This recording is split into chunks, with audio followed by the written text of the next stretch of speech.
Section 1. Section 1.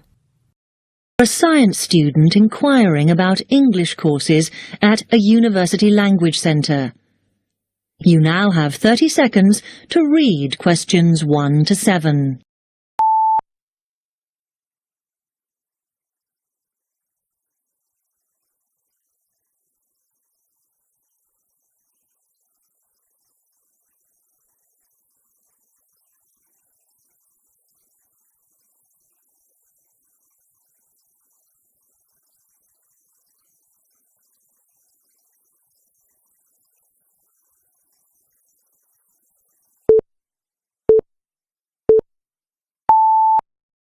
Now listen and answer questions 1 to 7. Hi, I've come to ask about the English courses you run for international students. Oh, right. I assume you're a student at the university. Yes, I've just started. Okay. Well, we've got a range of courses. It depends what you think you need and how much. Oh. We can't run everything at the same time, though. So, for example, in this first term, we are just doing a writing course. I see. That sounds quite useful. What else is there? Some of the courses only run for single terms, and we tend to focus on what students have difficulty with. That means we don't usually do speaking courses, but next term you can do listening. Oh. That'll help you with lectures and things. Our provision is all based on what the majority of our international students need. So, is everything term-based? There's nothing that you run all year? Well, let's have a look. Yes, there is a class for vocabulary and grammar every term. That's for everybody, but it's split into 3 or 4 levels. And what about in the holidays? We don't do anything during the winter or spring break. Oh. But over the summer, there's just general classes because that's what most students want. A bit of everything. Okay, quite a variety then. I'll have a think about what I really need, because I haven't got much time. Do you have about 20 students in each class, the same as our science seminars? We try to keep it at about 12, and certainly not more than 15. It's important for language classes. They're very different from your normal courses. Right. And how much are the classes? The rate varies depending on how many hours you attend, but you shouldn't have to pay. Usually, the department will fund you and even sort out which classes you need. Brilliant. It would be quite useful for me to have a certificate to take back to my country. Do you put us in for exams? Yes, but we don't like them to clash with your main course exams in June, so we run them in May. Oh. That leaves you time for revision. Do I have to sign up for something now? I'm not quite sure what I want. Classes haven't quite started yet, so you've got time to decide what you do. All we insist is that you sign up before week 5. That gives you about 3 weeks to decide. Okay. Now look at questions 8 to 10.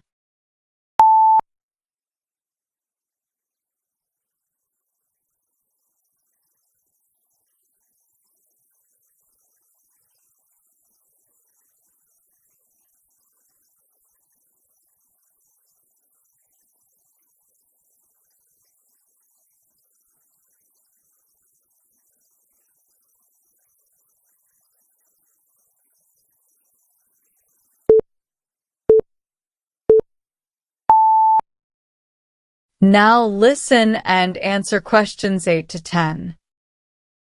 Then, when you've made up your mind, you need to come back here to the administration office to enroll. What do I need to bring with me when I enroll? My identity card, I guess. Yes, or your passport. Then you'll be given a registration form, which you'll have to show to the teacher when you have your first class. Okay. And should I ask my tutor about which classes I should do then? Yes. Then you get a note from him and give that to the desk when you register. Can I use the computers here as well? Yes, you'll be given a password when you go to your first class, so remember to bring a disk with you to save your work on, as you won't be allowed to save it on the hard drive. Okay. Will I need anything else? Dictionary? We've got loads of those here that you can borrow, but you'll need a notebook as we don't provide paper or files. Okay. Thanks. That is the end of section 1. You now have half a minute to check your answers.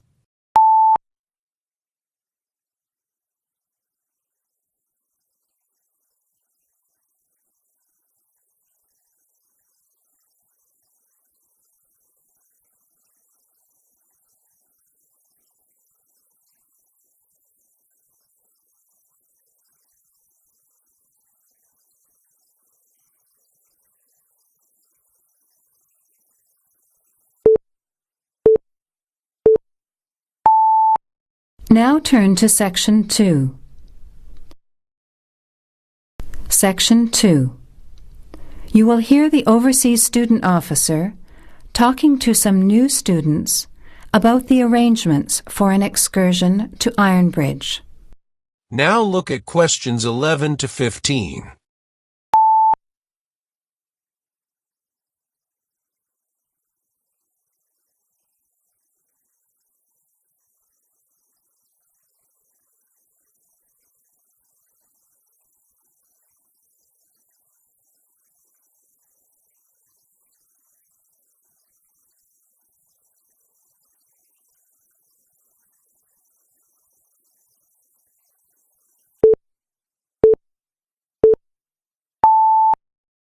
Now listen and answer questions 11 to 15.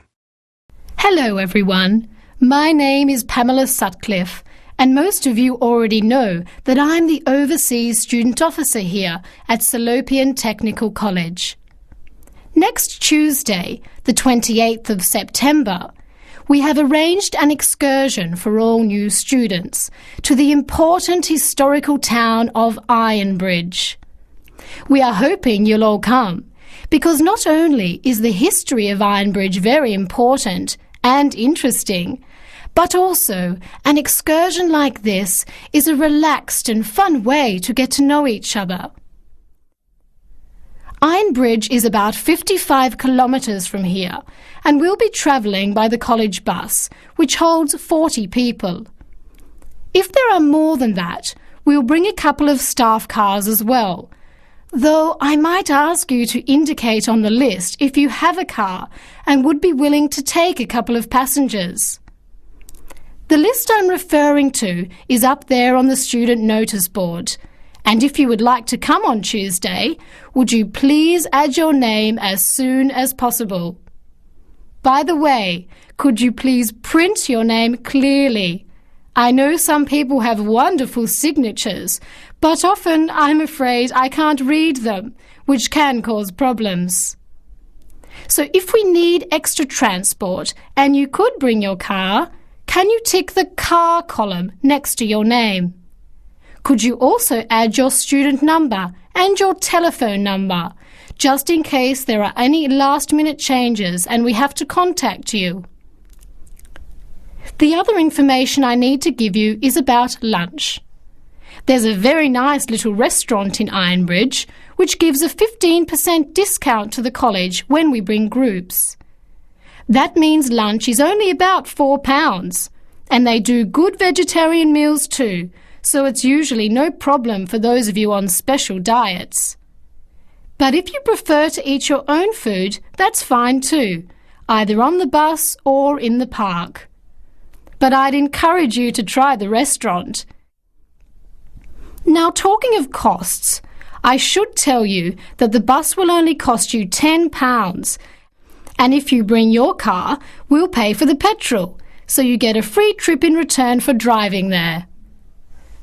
Will you please sign up by Saturday at 6 p.m. at the latest? The list is closed after that. We will depart at 9:30 a.m. sharp on Tuesday morning, so please make sure that you arrive at least 15 minutes before so that you can find a seat and get settled on the bus. Now look at questions 16 to 20.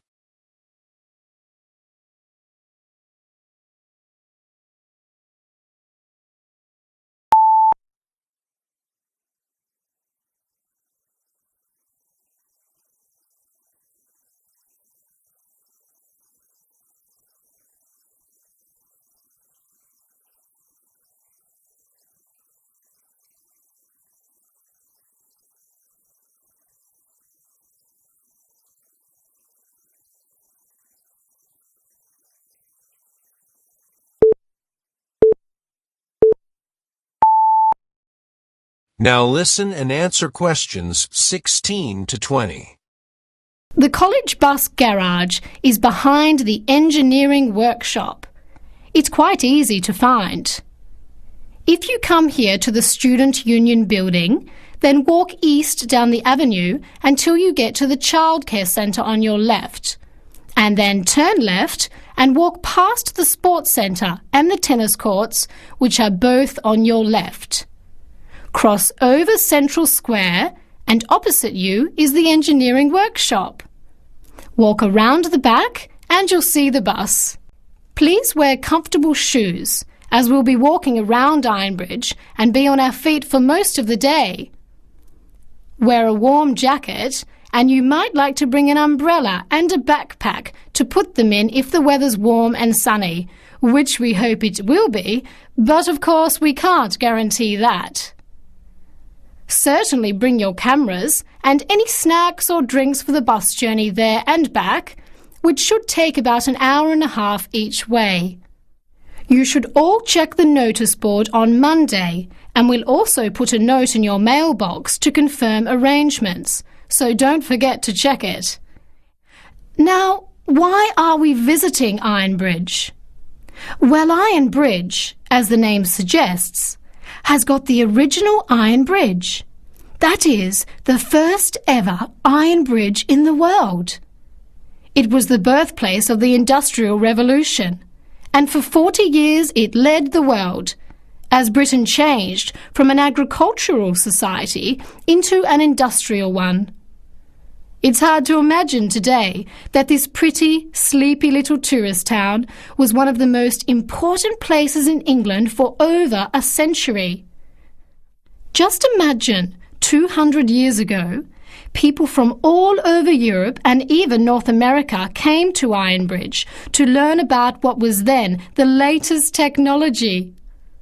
Today it is listed as a World Heritage Site by the United Nations, as they consider the unique collection of industrial monuments rank it alongside the Grand Canyon, the pyramids and the Great Barrier Reef. One place that's fun to visit is Blist Hill, which is a reconstruction of a small Victorian industrial town where people are working and living as they did 100 years ago.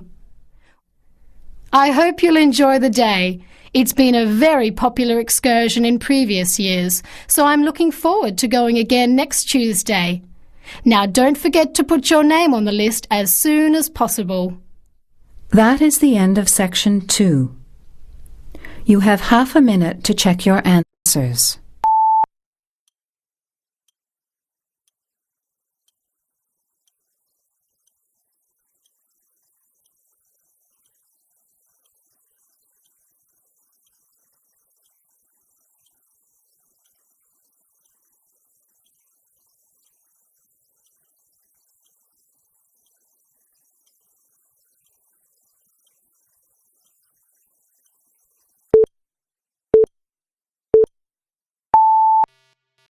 Section 3. You will hear a conversation between a university student and a librarian about using the city archives. First, you have some time to look at questions 21 to 24.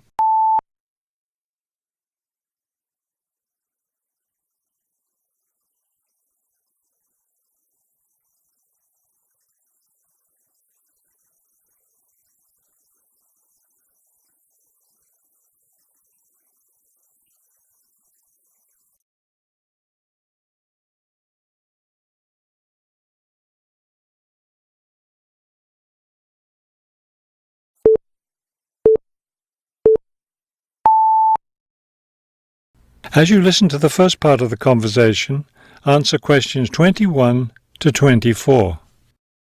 Hello. I was wondering if you could give me some information about using the archives? I'd be happy to. Are you a resident of the city? Actually, I live just outside the city, but I study at the university downtown. That's fine. All you need to do is show your university identification card, and you can use the archives at no charge, as long as your ID card is current, of course. Yes, it's valid. So I don't have to pay anything? No, city residents pay an annual fee, but students can use the archives for free. Everyone else needs to get special permission from the director, but that doesn't apply to you, of course. Oh, good. I was also wondering about the schedule.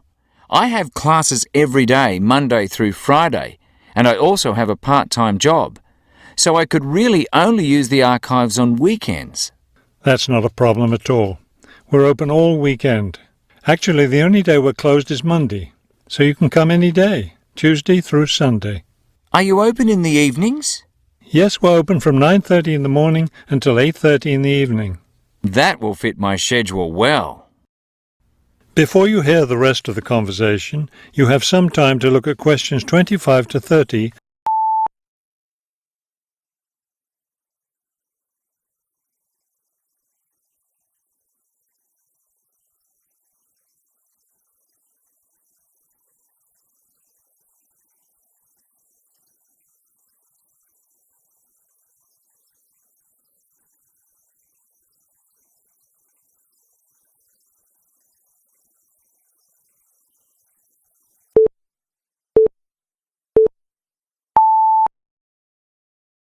Now listen and answer questions 25 to 30.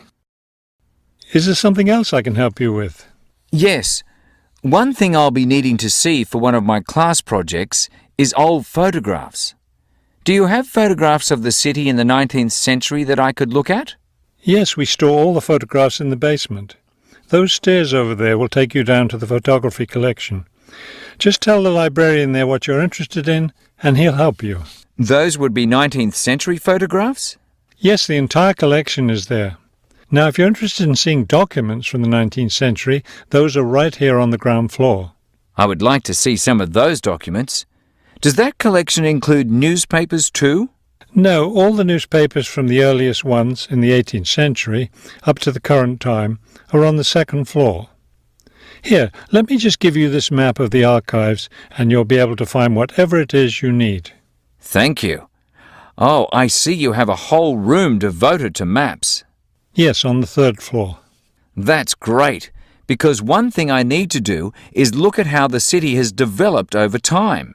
I'm sure you'll find a lot of helpful information there. Of course, some of the maps are several centuries old, so generally visitors are only allowed to see photographic reproductions of them. That shouldn't be a problem. What's this on the fourth floor? Ogden's Woolen Mill. As I'm sure you know, Ogden's Woolen Mill was the major entity responsible for the growth of this city in the 19th century. The Ogdeniers gave money for the archives to devote an entire floor to information about the history of the mill. Will I be able to find information about the Ogden family there? Photographs, personal papers, things like that? Probably the family photographs are stored downstairs in the photography collection. The personal papers would be on the fifth floor, where we keep all the personal papers of famous residents of our city. Thank you so much for your help. I'll be able to do a lot of my research here. That is the end of section 3. You now have half a minute to check your answers.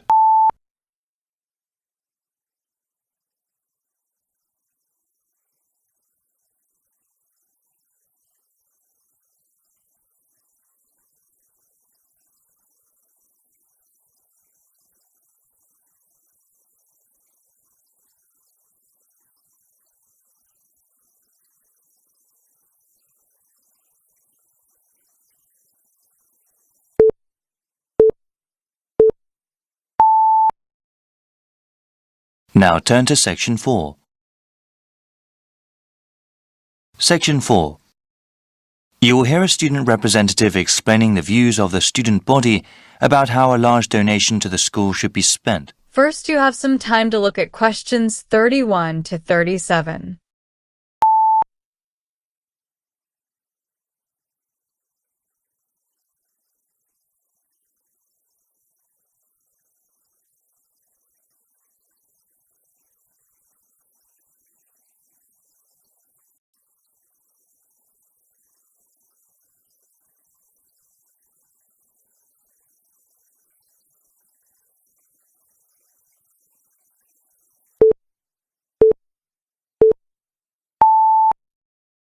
Now listen and answer questions 31 to 37.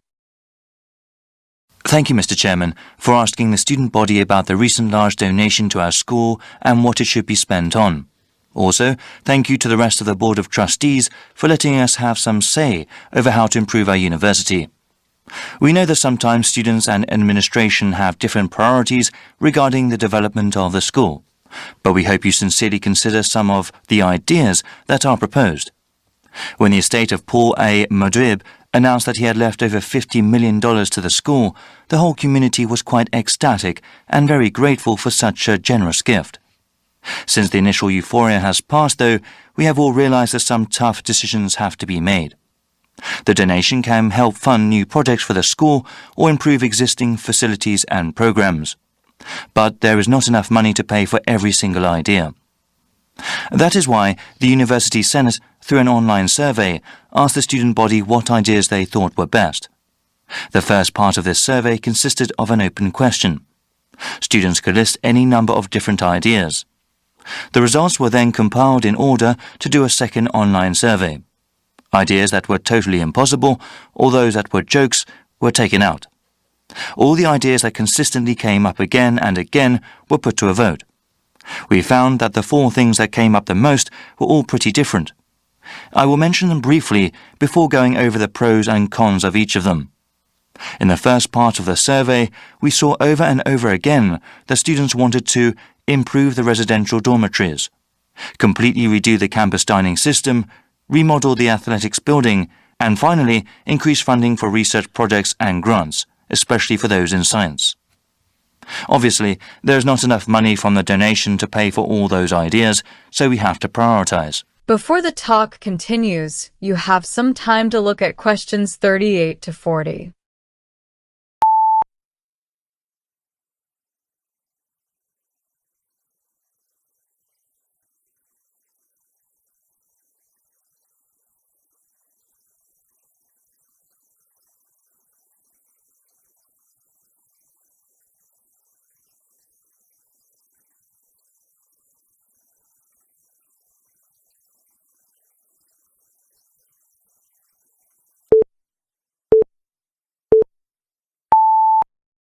Now listen and answer questions 38 to 40.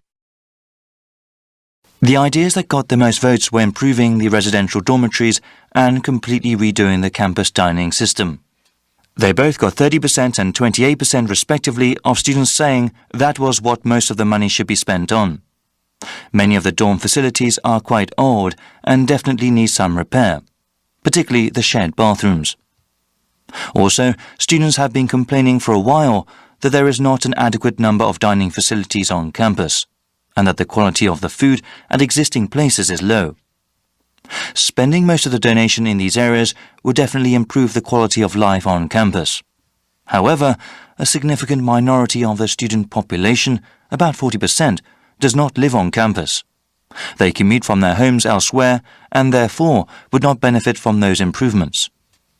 25% of students thought improving the athletics building was the best use of the money, and 17% voted for giving money to research projects for science.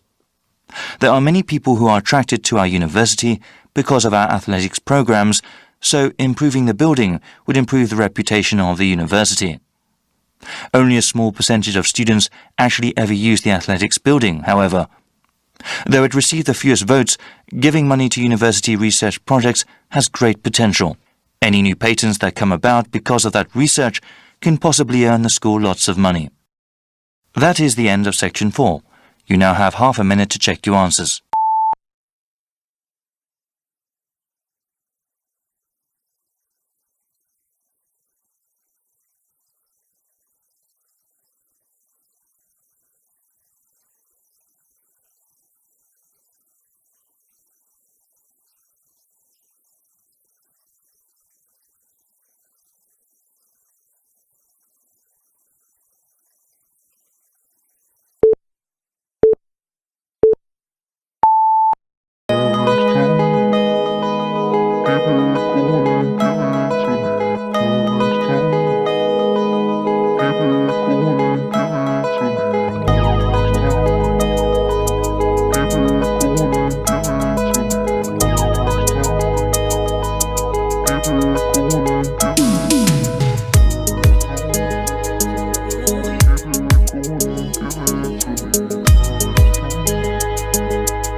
Section 1. Section 1. You will hear a new student, Stefan, talking to an assistant, Anna, at the student union about his membership. You now have 30 seconds to read questions 1 to 6.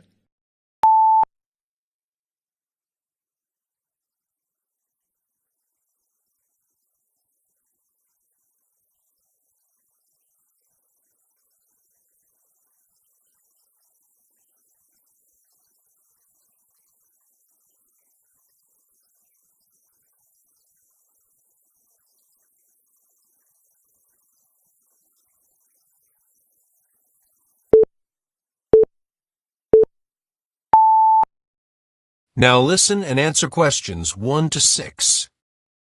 Hi, can I help you? Yeah, I hope so. This is the first time I've been down to the union. I'm a new international student, and I just wondered what to do. Oh, right. Well, normally we ask international students to fill out this form, and we put your details on the wall by reception. Then other students can contact you. It's a way for everybody to get to know each other. It can be a bit lonely otherwise. Oh, I see. What's your name? I'm Anna, by the way. It's Stefan Unger. OK, well, just write that there, next to name, and then fill in the rest. All right. What does it mean, degree program? Oh, just if you are an undergraduate or a postgraduate. Or maybe you're just here for a short course? I'm a postgraduate. Do I need to say what in? Not really. It's too much detail.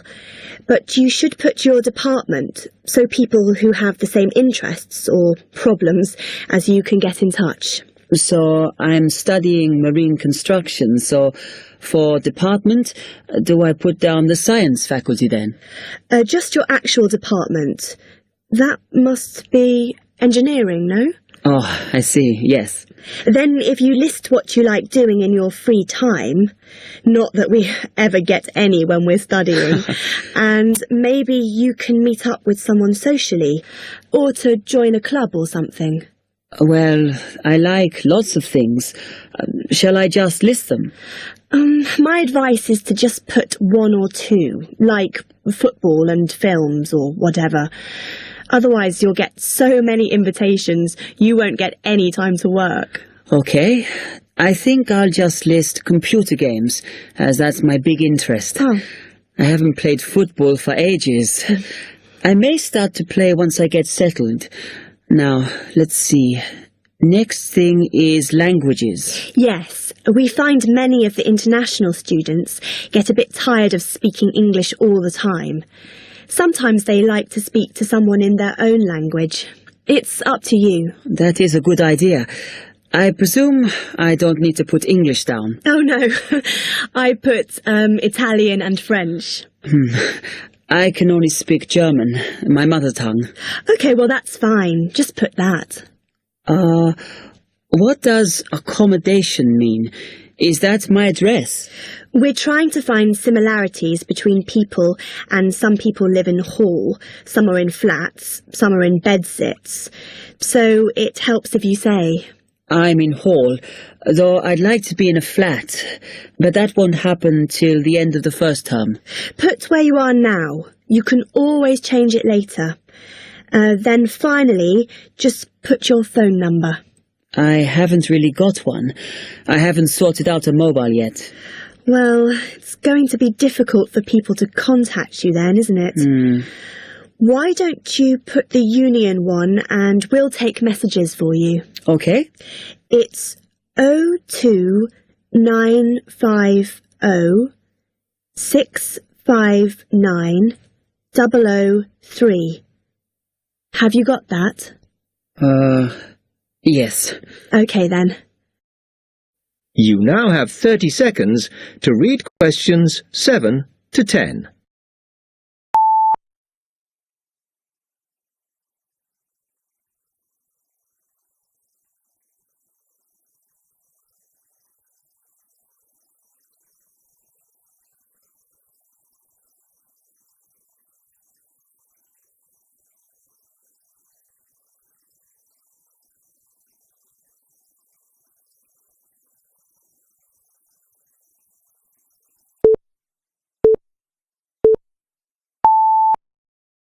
Now listen and answer questions 7 to 10.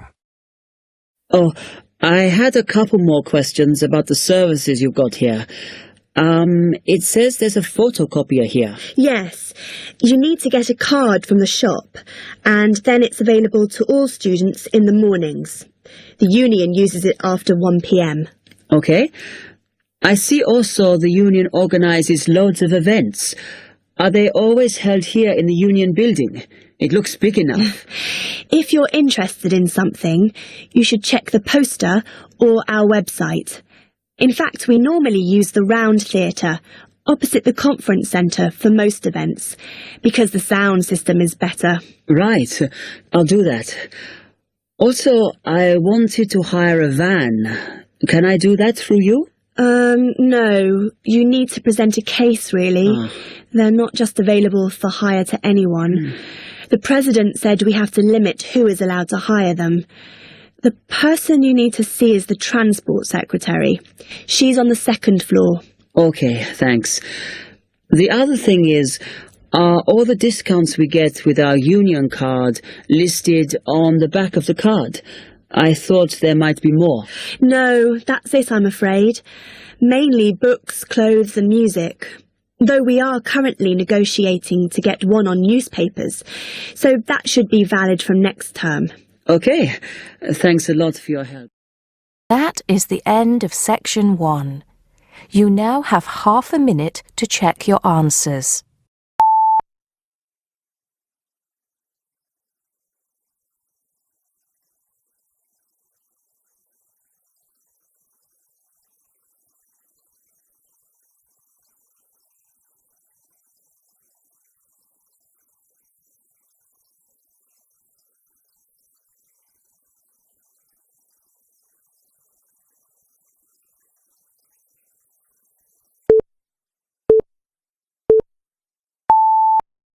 Section 2.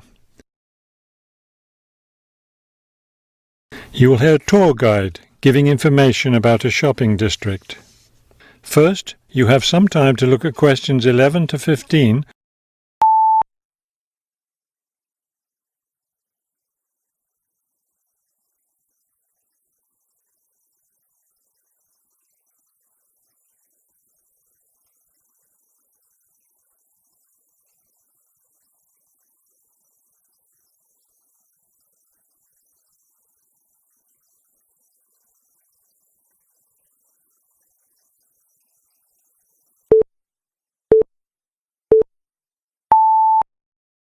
As you listen to the first part of the talk, answer questions 11 to 15.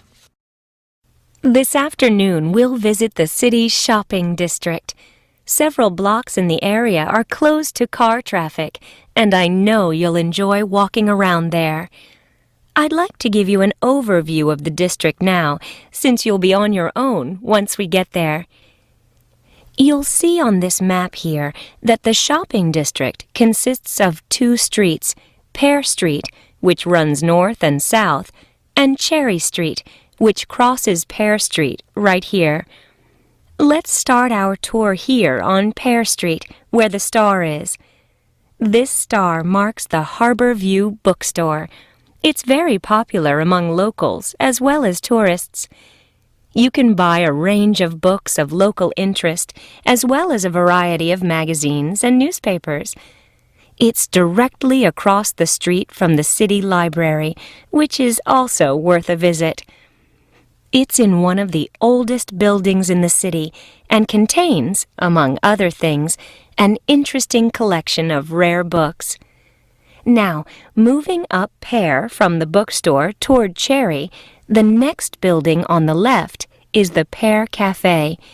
You'll notice it's right on the corner of Pear and Cherry Streets. It's a great place to relax while enjoying a delicious cup of coffee or tea. You can talk with friends or read quietly. They have a variety of books and magazines available. From the windows of the cafe, you can look right across Cherry Street for a lovely view of city gardens. It's a rather small garden, but it contains a variety of exotic plants and flowers. Let's leave the cafe and cross Pear Street.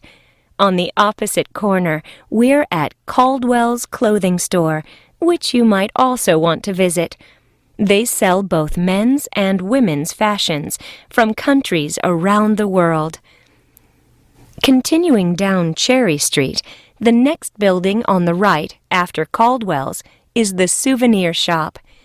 Stop in here to get maps and books about the local area, as well as t-shirts and postcards with pictures of the city.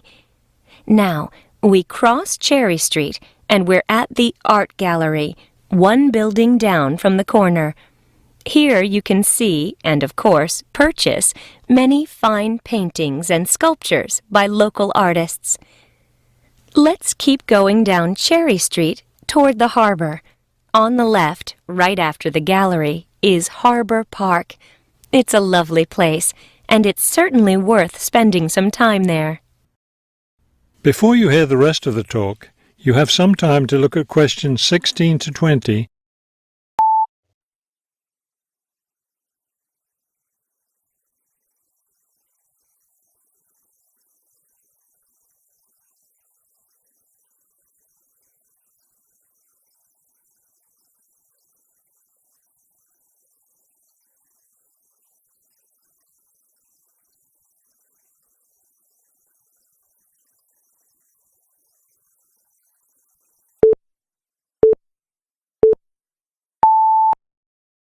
Now listen and answer questions 16 to 20.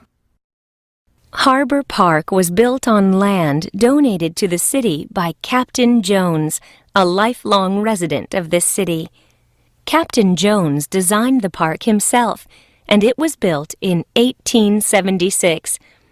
Exactly in the center of the park, a statue of Captain Jones was erected, and it's still standing there today. It shows Captain Jones on the bow of his ship. After viewing the statue, you can follow the path that goes through the woods just behind. It will lead you to a lovely garden, in the middle of which is a fountain. This is a nice place to enjoy a few quiet moments. If you still feel like walking, continue on to the far end of the garden. There, you'll find a wooden staircase, which will take you down to the harbor. You might enjoy the view of the boats from there. There's also a walking path along the water, which will eventually bring you back up to Cherry Street. You can see that there's plenty to do in this part of the city. The bus leaves at 1:30. That is the end of section 2. You now have half a minute to check your answers.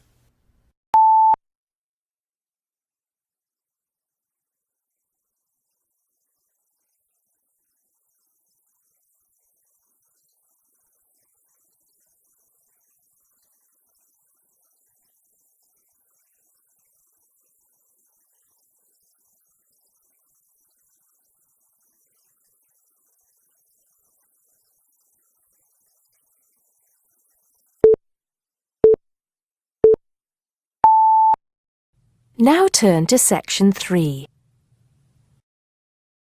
Section 3. You'll hear 2 university students discussing a social science lecture they attended. First, you have some time to look at questions 21 to 24.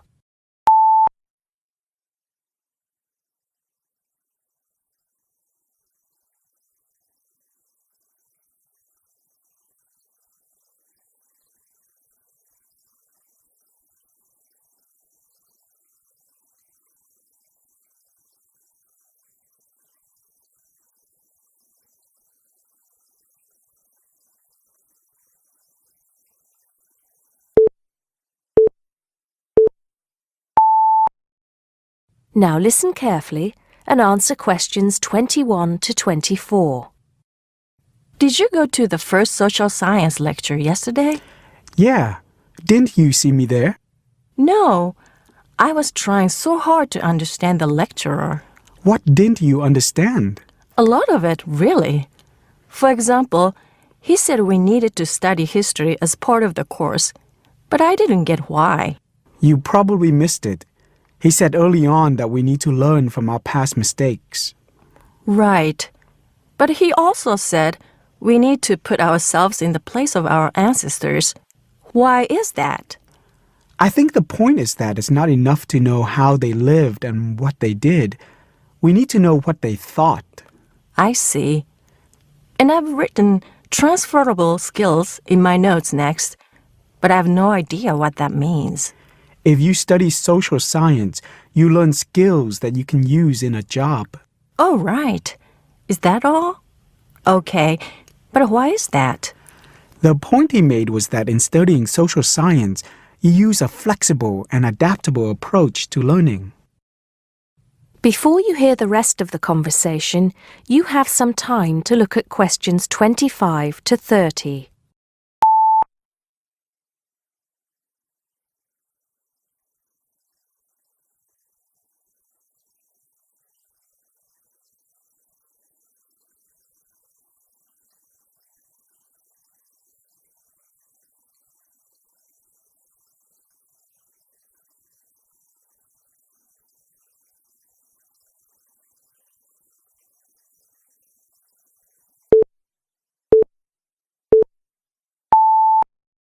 Now listen and answer questions 25 to 30.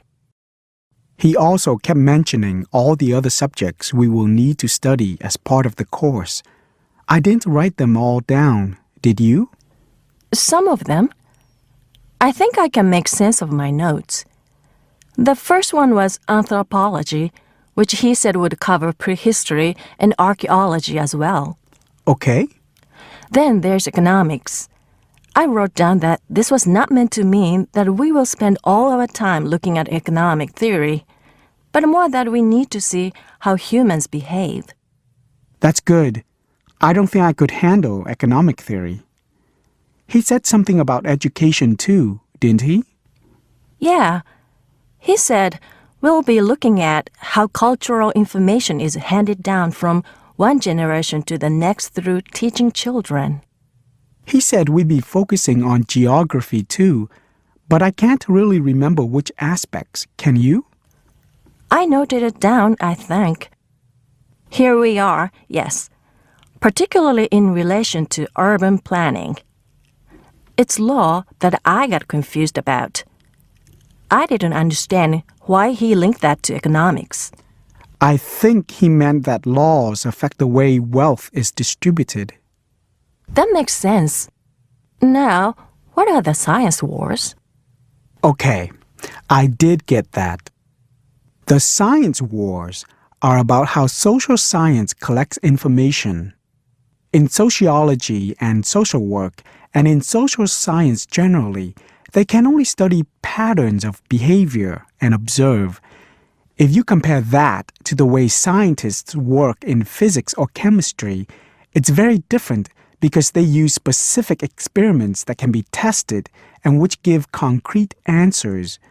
Social studies is often accused of being unscientific. That's all.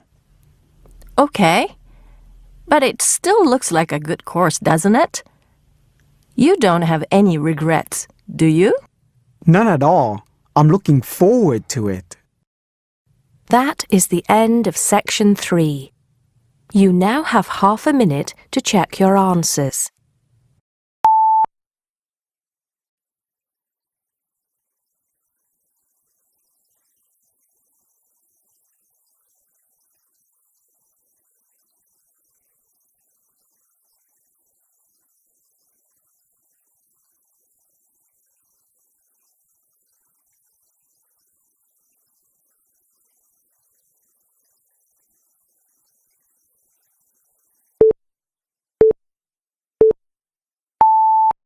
Turn to Section 4. Section 4. You will hear a lecture about an animal living in South America. First, you have some time to look at questions 31 to 40.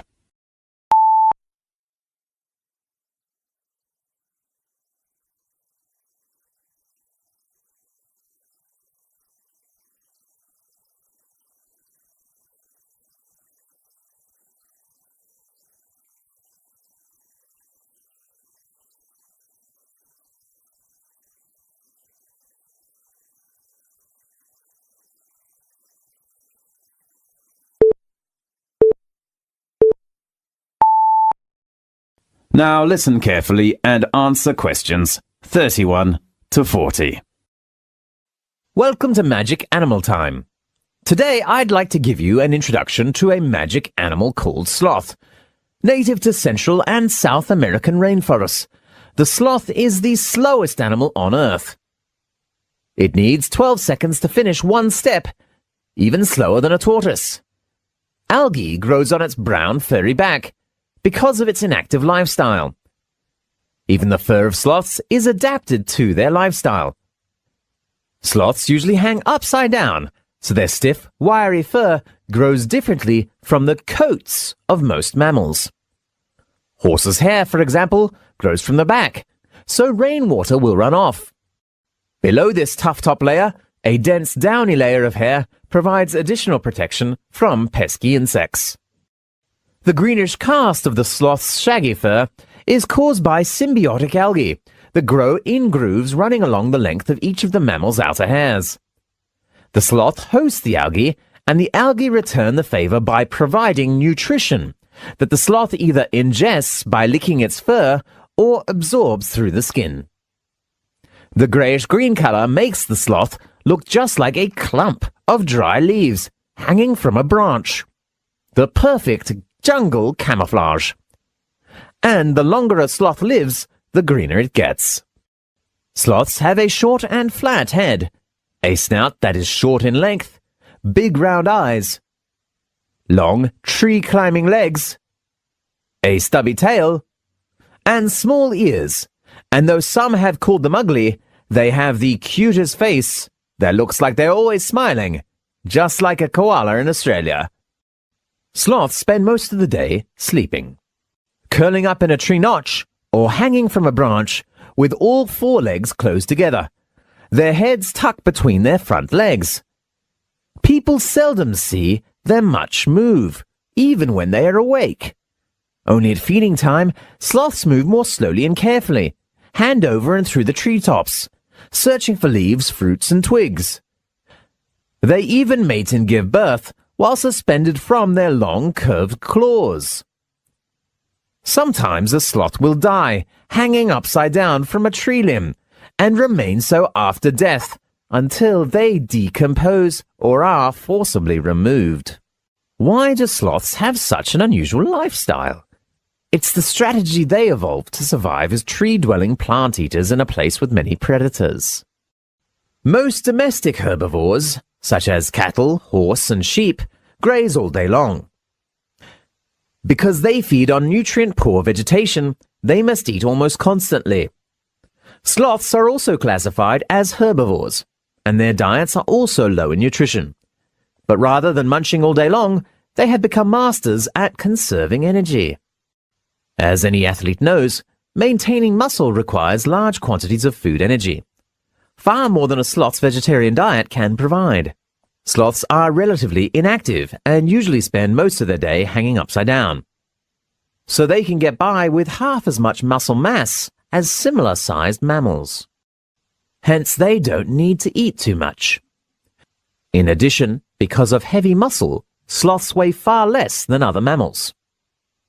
This makes it possible for them to climb on thin branches high in the tropical forest canopy, where they can more easily find food and avoid heftier predators. Keeping a high body temperature also takes energy. Sloths fulfill this need by maintaining a lower average body temperature than other mammals. Dogs, cats, horses, sheep, and cows all have average body temperatures between about 100 and 103 Fahrenheit, but a sloth's average body temperature is about 93 degrees Fahrenheit. Equally important, a sloth's body temperature fluctuates with the surrounding temperature. Like snakes and frogs, which are cold-blooded creatures, a sloth's body temperature is highest on warm, sunny days and lowest at night and on rainy days. Sometimes, a sloth takes a sunbath in the morning, warmed up. Then, during the hottest times of day, it hides in the shade so it won't overheat.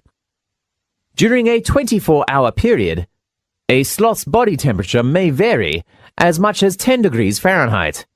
If the body temperature of a person, a cat, or a dog varies just 5 degrees Fahrenheit, it can be life-threatening.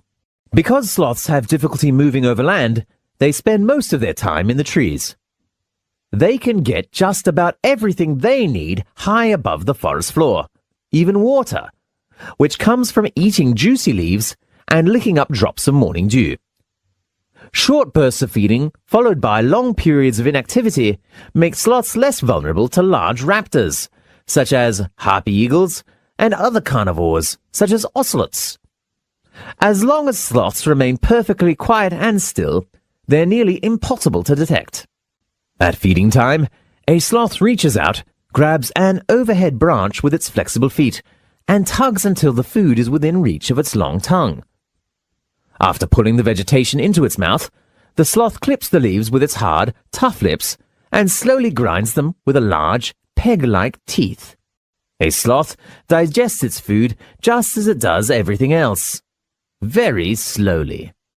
People usually digest their food in about a day, but sloths can take about a month to finish the process. As soon as a sloth swallows a mouthful of pulverized plants, the bacteria in its stomach and intestines begin breaking down the food. It takes many hours for the bacteria to digest the tough plant material that makes up a sloth's diet. Only then can the sloth absorb the nutrients it needs to live and grow. So, do you have a new understanding about the slow but not lazy animal? Next week, we will talk about... This is the end of section 4. You now have half a minute to check your answers.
Section 1. Section 1. You will hear a woman asking for information over the phone. First, you have some time to look at questions 1 to 5.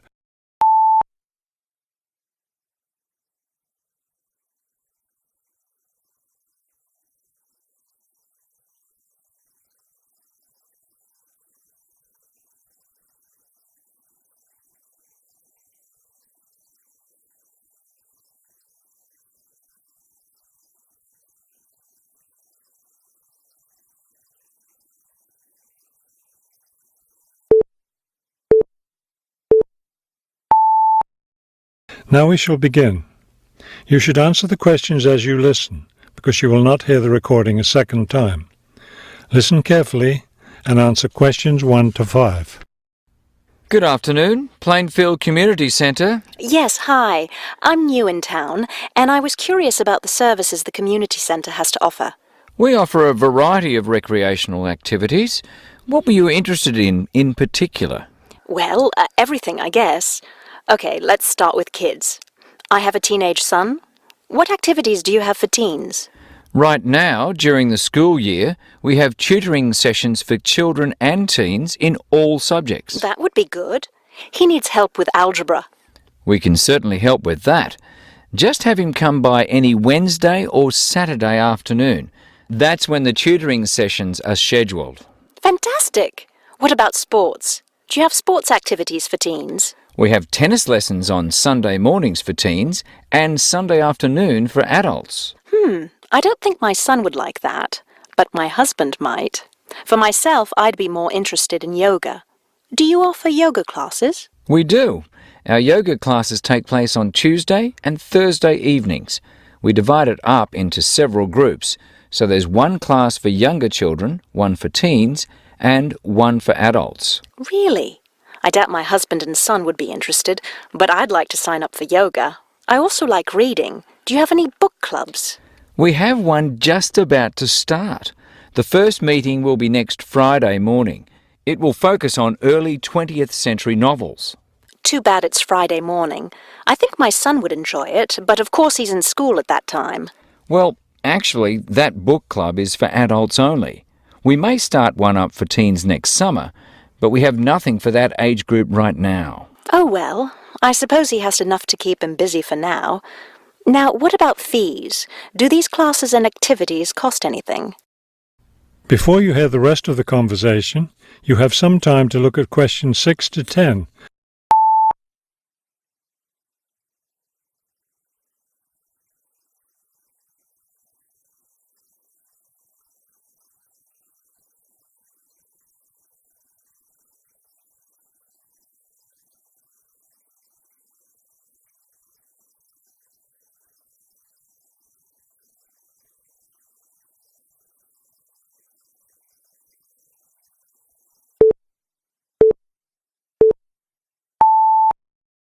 Now listen and answer questions 6 to 10. There's a small charge for non-members for each class. However, they're all free to members. Would you be interested in becoming a member? How much does the membership cost? Not much at all. The yearly fee is $75 for individuals and $225 for families. What do I get with the membership? You get free access to all classes and activities, and you can use our facilities like the tennis court, the exercise room and the meeting room. It's not a bad deal, really. Could you tell me exactly where the centre is located? It's at 107 Elliott Street.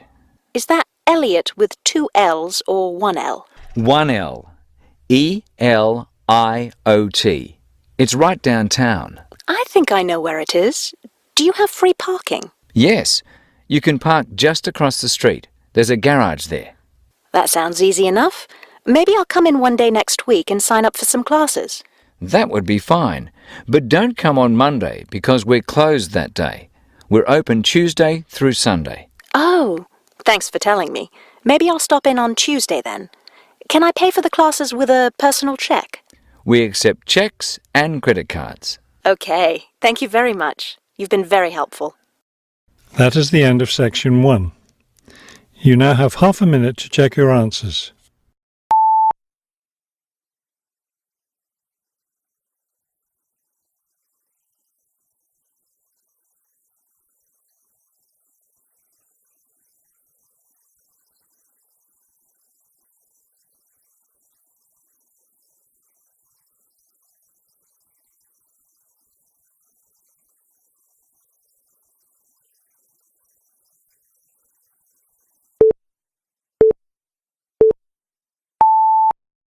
Section 2. You will hear part of a talk about Mount Rushmore given by a tour guide. First, you have some time to look at questions 11 to 15.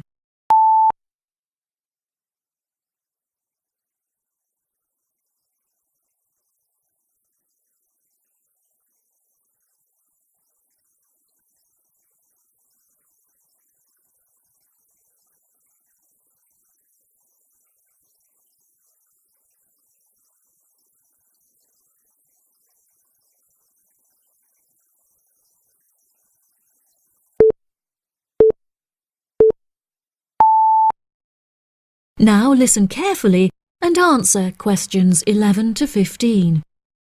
Good morning, everybody, and welcome to Mount Rushmore. To start your visit, I'm just going to give you a brief account of the history of the memorial before letting you roam about on your own. I won't keep you long, okay? Mount Rushmore is South Dakota's top tourist attraction and features the heads of 4 United States presidents: George Washington, Thomas Jefferson, Theodore Roosevelt, and Abraham Lincoln. Each head is 18 metres tall, which is taller than the heights of 11 people combined. The sculptor initially wanted to depict the presidents from head to waist, but due to a lack of funding, the construction had to stop before this vision could be realised. In total, it cost the government $1 million to sculpt the heads at Mount Rushmore. Before the construction of the presidents' heads, the mountain was just bare rock and forest, attracting only a few hikers a year. The new carving at Mount Rushmore has become an iconic symbol of presidential greatness and has appeared in works of fiction and other popular works. The sculpture has also worked perfectly as a way to develop tourism, which was its intended purpose, and now attracts over 2 million people a year. The original plan was to carve the presidents' faces into the granite pillars known as the Needles. However, the sculptor soon realised that these rocks were too eroded and delicate to support such a large sculpture. Instead, he chose to locate the carving at Mount Rushmore due to its grand appearance and brightly lit rock faces that experience maximum exposure to sunlight throughout the day as a result of the southeast orientation. Upon seeing Mount Rushmore, the sculptor declared, "America will march along that skyline." The name of Mount Rushmore also has an interesting history. The location was originally known as the Six Grandfathers. However, during an expedition in 1885, the mountain was renamed after Charles E. Rushmore, a prominent New York lawyer who joked that his annual treks to the mountain had earned him the right to have it named after him. 40 years after the mountain was renamed, Charles E. Rushmore donated $5,000 towards the sculpting of the presidents' heads, the largest single contribution. In 1927, the construction works started and 7 years later was complete with no fatalities. So that's the history for you.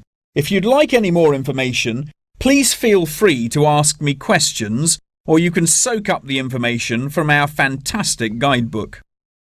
Before you hear the rest of the talk, you have some time to look at questions 16 to 20.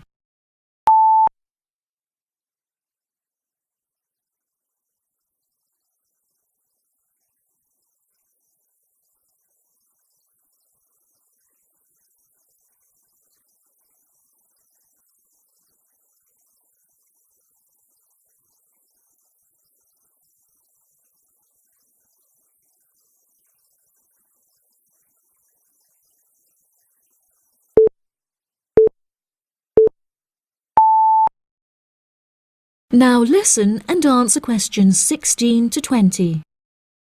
Now I'm going to give you a plan of the site, and I'd just like to point out where everything is so that you can explore everything for yourself. We're currently standing at the entrance, which is marked with the arrow on the map. If you follow the trail up to our left, you will find the information centre. There's a great photo booth there where you can have your photograph taken with Mount Rushmore in the background for a fee of only $10. What a great souvenir! In front of us is the refreshment centre, where you can help yourselves to coffee, locally grown tea, and a delicious selection of cold drinks and biscuits. Be sure to stay hydrated as it can get really hot up here. To our right, not far up the trail, is the gift shop. Here we sell copies of the guidebook, and it's also the perfect place to pick up some small souvenirs for yourself, your family and friends. Now, further up the trail, behind the gift shop, is a big stone building with a workshop. This is where all of our souvenirs are made by hand, which you can purchase in the gift shop, like I said before. Some are even carved from pieces of rock taken from Mount Rushmore itself. If you carry on walking up the trail past the workshop, you'll find our state-of-the-art visitor centre, where you can find maps of the walking trails here at Mount Rushmore. Now for the real treat. After you have walked past the visitor centre, you can follow the trail up to the left, which will take you to our wooden shelter. From here, you will have the best view of Mount Rushmore that there is, an experience not be forgotten. Right, if anyone wants a guided tour, then I'm starting at the information centre. If you'd like to follow me, this way please. That is the end of section 2. You now have half a minute to check your answers.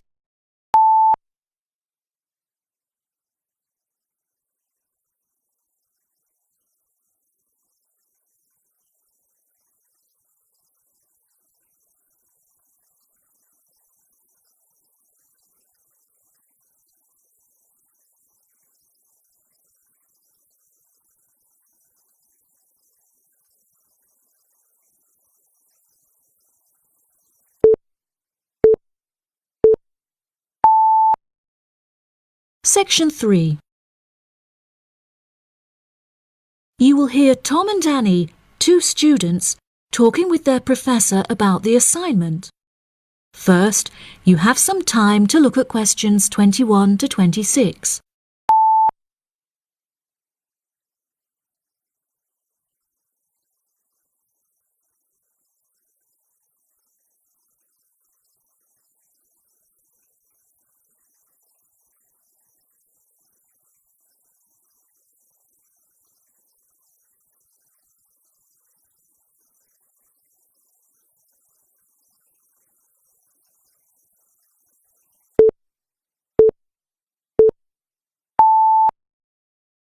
Now listen carefully and answer questions 21 to 26. Professor Tomlinson, may Annie and I please quickly ask you a few questions about the reflective journal assignment? It's just that we're a bit confused as to what you want us to include and discuss. Yes, of course. What are you having trouble with? Well, everything really. To start with, what should be included first in the reflective journal? Perhaps suggestions from others? No.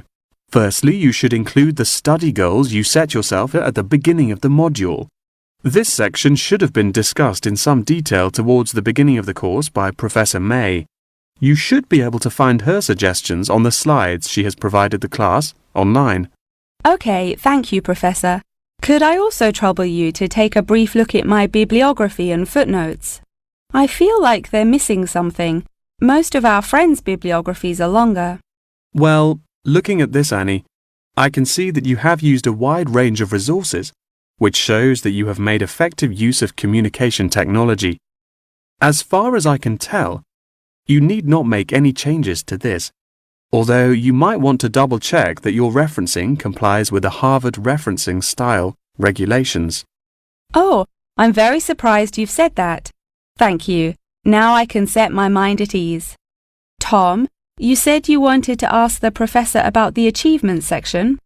Ah, yes, Professor. In the assignment guidelines, we're asked to introduce and elaborate on our biggest achievement in the past, saying which skills we learned in the process and how these skills can be transferred to various different future careers. The only problem is that I don't know what my greatest achievement actually is.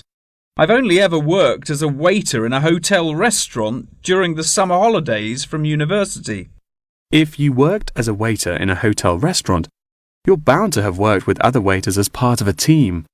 Would you say that during your time as a waiter, you developed any leadership skills? Yes, well, I suppose I was asked to become the team leader of the food and beverage department, but that's hardly an achievement. You might not think so. But if you write that you were offered the position of the team leader, it shows a lot more about your character. For example, that you're charismatic and work well in a high-pressure situation. I never would have thought to write that down. Thank you. I guess I should start listening to others more often. Annie, do you have any more questions, or are you ready to go back to the library? Yeah, I think I've got everything I need. Thank you very much, Professor Tomlinson. That was really helpful.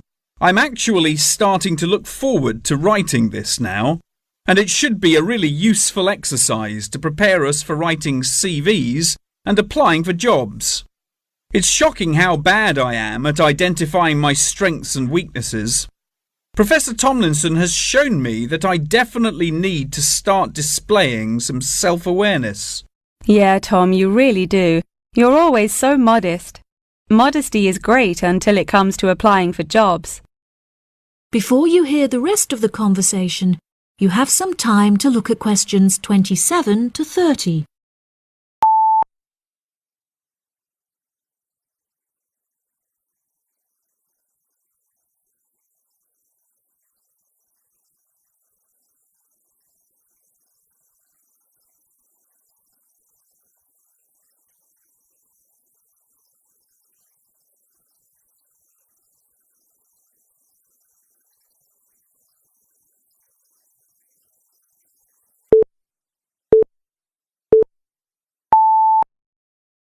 Now listen and answer questions 27 to 30. Oh no! I forgot to ask the professor about the section on identifying the skills gained through different activities. Do you remember? When it asks you, for example, whether writing an essay develops your study skills or your independent learning and so on. Oh goodness, we really should have asked him that. I've been having trouble with it too. It just seems like such a pointless task. What do you reckon the answers are? I think writing an essay might be a way of identifying and resolving a problem, because you have to state the problem in the introduction and then solve it. I'm not so sure about taking exams. I thought they were supposed to develop lots of different skill sets. If I really had to choose, I'd say that taking exams enables you to become more confident in yourself. Do you agree? Maybe. I really don't know either. What do you think about the last two? Making class notes and presentation notes? Oh, it's so difficult. I think making class notes has to be a way of becoming a more independent learner, because you yourself decide what the important information is and learn it. That reminds me, I find taking presentation notes is a disaster. The professors speak much too quickly, and I write much too slowly. That is the end of section 3. You now have half a minute to check your answers.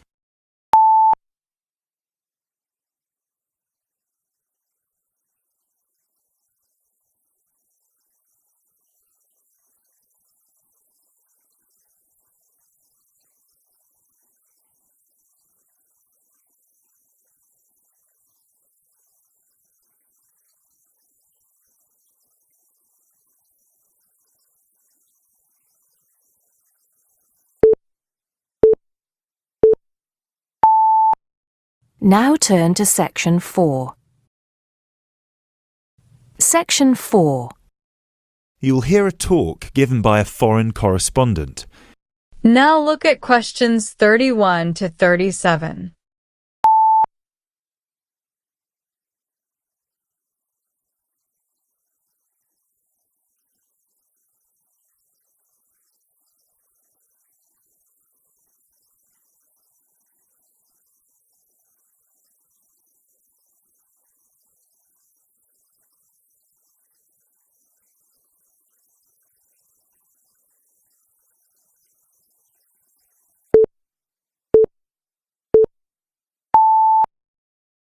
Now listen and answer questions 31 to 37.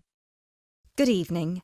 As I assume most of you are already aware, I have been asked to come here and talk to you, essentially give you a quick overview of the life of a foreign correspondent, along with a few tips on how to become a successful international reporter yourself, should this be a career choice you elect to pursue. So let me start by this. Don't become a foreign correspondent, at least not due to the romantic notions that come attached to this job, or what you've seen in the movies. Being a foreign correspondent does not mean exotic adventures. It doesn't mean finding yourself at the heart of the action and putting yourself in danger to inform the world. Let me just tell you this. 80 journalists are killed each year in the line of duty. Many more find themselves in prison or are attacked. You need to think hard. Is this the sort of career I want? Is this the kind of reporting I'm interested in? And only after you've carefully considered all the pros and cons should you decide. But let's focus on those of you who believe that, yes, you've got what it takes to be a foreign correspondent, and this is definitely why you decided to study journalism here. You're all third-year students, which means I don't need to waste my time telling you the basics. Of course, you need to read a lot. Books, novels, newspapers, blogs, and of course you need to be acceptably proficient in various media skills. But what is it that's going to separate you from normal journalists and reporters? There are 4 things that'll make you different. The first thing is your experience of the world. You can't call yourself an international reporter unless you've been around and seen different places and different cultures. Seize every opportunity to visit other countries, meet people from around the world. It doesn't matter if it's business or leisure, just hop onto a plane and go everywhere. This will expand your horizons and sharpen your mind, something that, as a foreign correspondent, will help you understand better the culture of the country you'll be covering. And speaking of culture, this is a term you need to make sure you fully understand. What's culture? What makes a country's culture? Explore the culture of the country you're interested in. The music, the literature, the religion. Are there any cultural practices or conflicts you need to be aware of? Are there any tensions within the country? Why? The most important element of culture, of course, is the language. Do yourself a favour, whether you're planning to become a foreign correspondent or not. Learn a foreign language. So many of us are culpable for just sticking to just English, and while English is a very important language in the world, it would be foolish to think it's the only one. Pick a language whose sound you enjoy, a language you find interesting. Trust me, your future CV will thank you for it. And finally, history. Don't expect to be given a job as a foreign correspondent if you don't know anything about your target country's history. No piece of news is disconnected from the past. The whole world tells a story, and your coverage will suffer if you attempt to arrive in the middle with no reference to or understanding of what came before. The hows and whys always lurk in the past. Seek them. Now look at questions 38 to 40.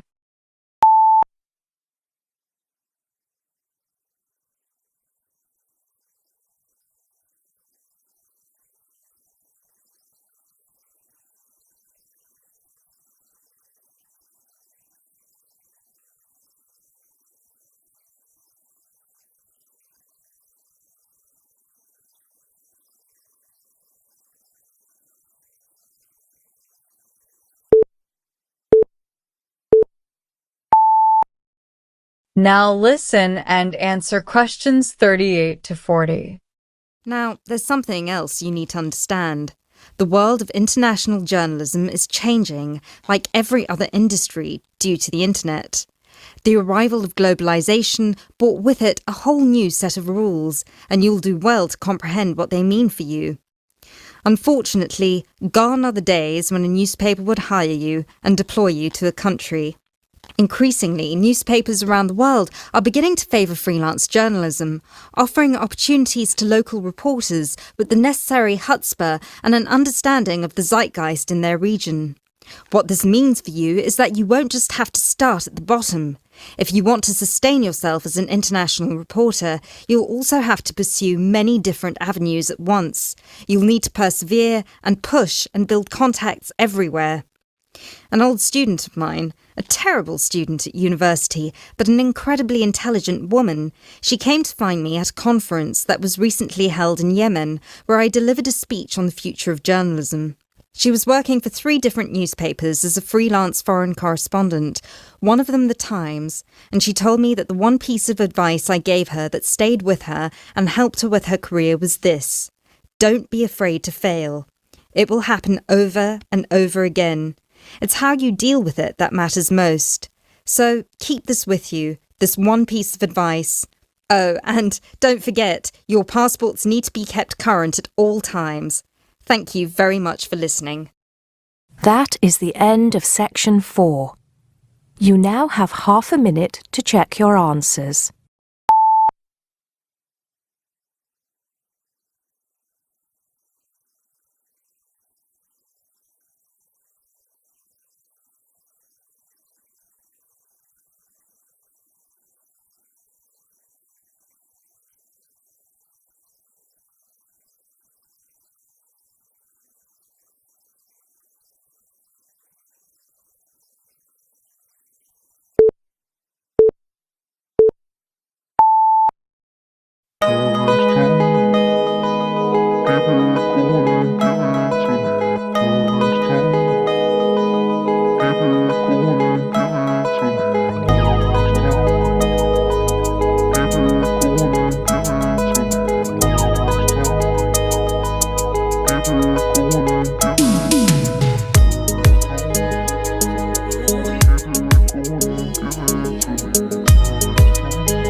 Section 1. Section 1. You will hear a conversation between a housing agent and a college student who wants to rent a house. First, you have some time to look at questions 1 to 4.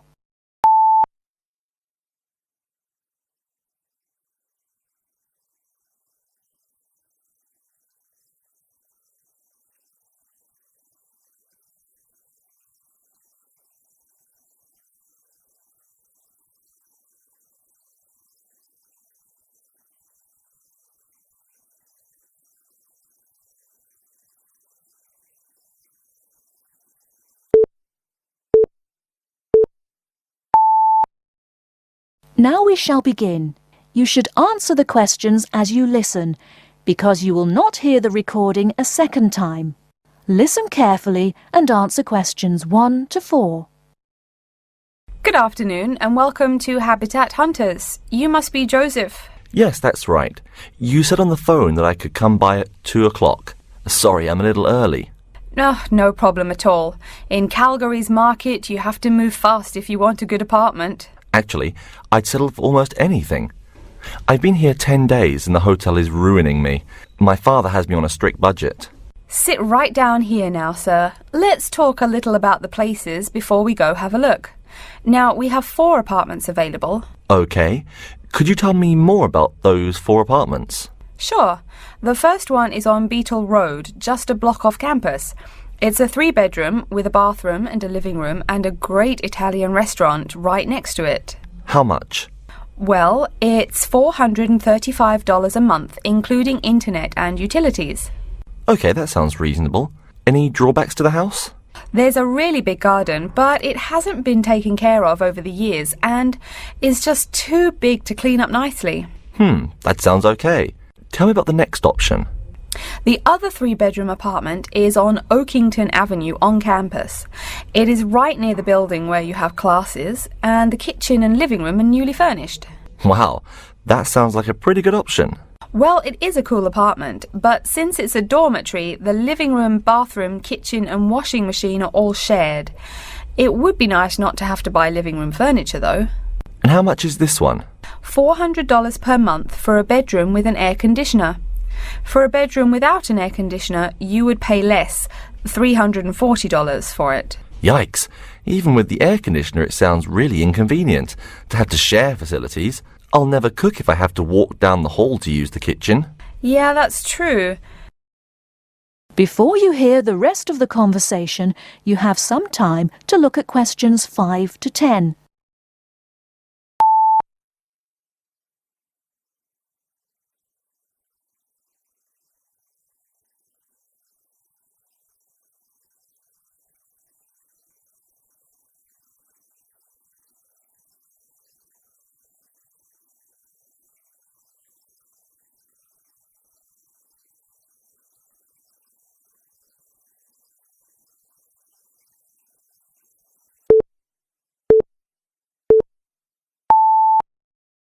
Now listen and answer questions 5 to 10. Anyway, the next place is a 2-bedroom on Mead Street. Oh, I like Mead Street. That's off campus, right? Yep, it's pretty cool, but it only has 2 bedrooms, plus a living room and a study. But I want to live together with my 2 friends. So you could make the study into a small bedroom if you end up living with them. Also, we guys will want a TV and DVD player since we're all so much into movies. Well, this place has a great TV and VCR, but no DVD player. No DVD? That's so weird. Are any other facilities provided? As you said, weird enough, it also comes with a wash basin. Is there a washing machine? I think we need that more than just a wash basin. I'm afraid there's no washing machine in the apartment. Wow, that's so old-fashioned. Maybe it's not the best choice for 3 college guys. How much is it? Well, it's $600 per month, but of course it would be cheaper if you made it into 3 bedrooms instead of 2. Where is the apartment located? It's 2500 Mead Street, where there are a lot of bars. It would be affordable, but it would get pretty noisy. And that sounds really expensive for an old place in a noisy area. How about the last place? This one's on campus in the Devon Close complex. It's a one-bedroom, so it will be a little quieter than the Mead Street place. 1 bedroom, huh? That could be good for focusing on my studies. What else does it have? It comes with a living room and a study, and includes a really nice lamp in the study that has a bunch of different settings. You know what else is cool? There's a dining hall downstairs, so all evening meals are free. You can purchase breakfast and lunch, but meals after 6 p.m. are free. Wow, this place sounds too good to be true. Is it really expensive? It's all right, $500 per month, but there's no bathroom. What? No bathroom? Well, there's no bathroom in the apartment, but there's one at the end of the hall. Thanks. I think now I just have to decide whether I want to live alone or not. Yeah, which one do you prefer? I think I'd choose either this apartment or the one on Beetle Road. Okay, you'd better think about it, and then you can contact me ASAP. Fine. Thanks for your help. You're welcome. That is the end of section 1. You now have half a minute to check your answers.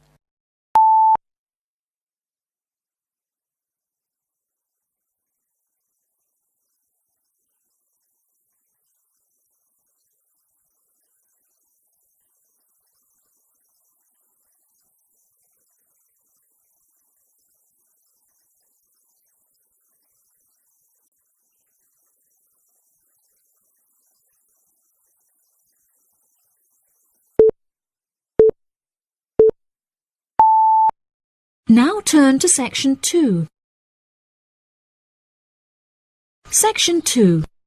You will hear part of a talk about an Australian wild zoo given by a tour guide. First, you have some time to look at questions 11 to 15.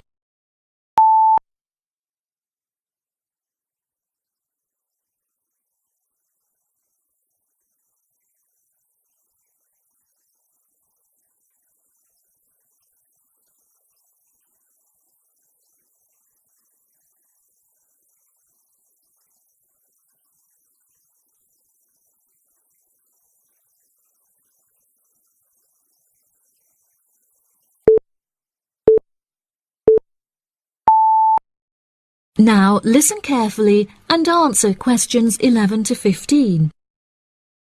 Good morning, everybody, and welcome to the Australian Wild Zoo. I would like to start by introducing you to the new features that we have added to our zoo in the recent renovation. Being the only zoo in the area, we receive thousands of visitors a year. We found that this huge footfall was too demanding for the facilities that we were able to provide. And so we decided to expand ourselves in order to give every visitor a brilliant and exciting experience. We initially intended to build a new dog walking area. However, we felt that the zoo should cater only to exotic animals. During our previous renovation, we expanded the exhibition centre, and so we felt that this time the zoo would benefit most from introducing a new batch of animals. So visitors can now see a whole range of new additions at the Australian Wild Zoo, including lions and bears.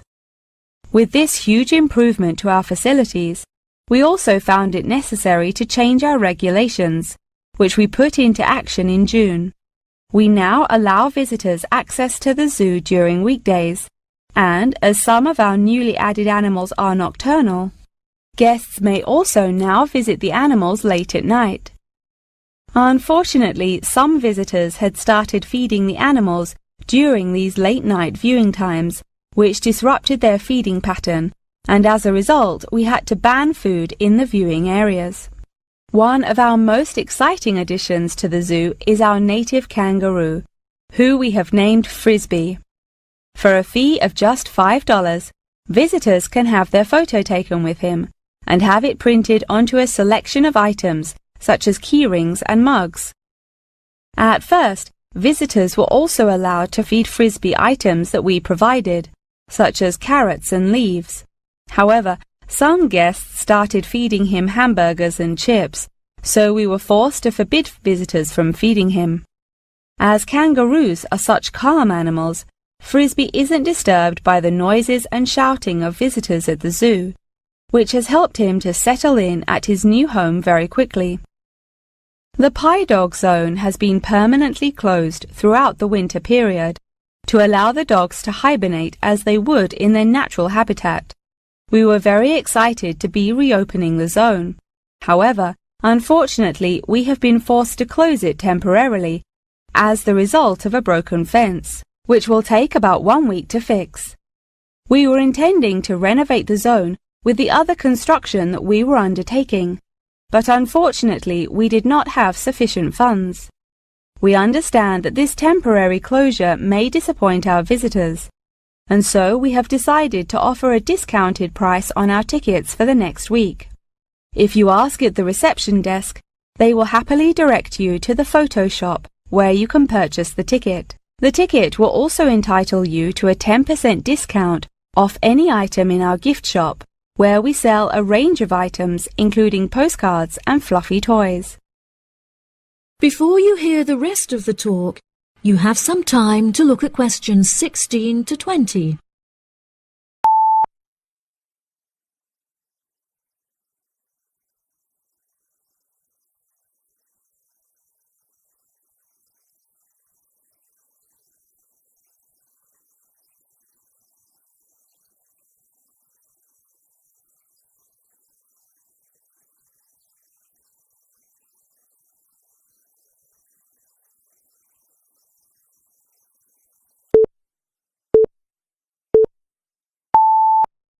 Now listen and answer questions 16 to 20. Now, we're currently standing at the gate, which is marked with the arrow on the map. Now, if any of you need to visit the toilets before we get started, they're right here to our left. Out to the east, just across the grass, there is the bird hide, where we have over 100 species of birds for you to watch. We even have an interactive zone, where you can feed them with seed and take photographs with our parrots. What a great souvenir to remember your trip! And up the path to the north, if you look in front of you now, there is the Pie Dog Zone. Although it is closed, if any of the dogs are playing outside, you will be able to see them through the fence. And then let's pass by the refuge. This area is a sheltered part for Brolga watchers, who can use it to spy through binoculars. And after that, I suggest that you all visit the rest area for some cold drinks and snacks, as it is very hot outside. It is just at the northwest corner of the zoo. After that, you could cut across the path to the large rectangular hut, where you will be able to see our new edition of fierce lions. The mother has just had cubs, so it is really quite a rare thing to see. And around to the west, for those of you who want to visit Frisbee, our native kangaroo, he is in the circular-shaped hut just up the path to the left. Don't forget to have your photo taken with him. Now, as I mentioned before, you can purchase your discounted tickets at the photo shop, and this is also where you will come to collect any photos you have had taken at the zoo during your visit. The photo shop is located at the southwest corner of the zoo. Okay, ladies and gentlemen, enjoy your visit. That is the end of section 2. You now have half a minute to check your answers.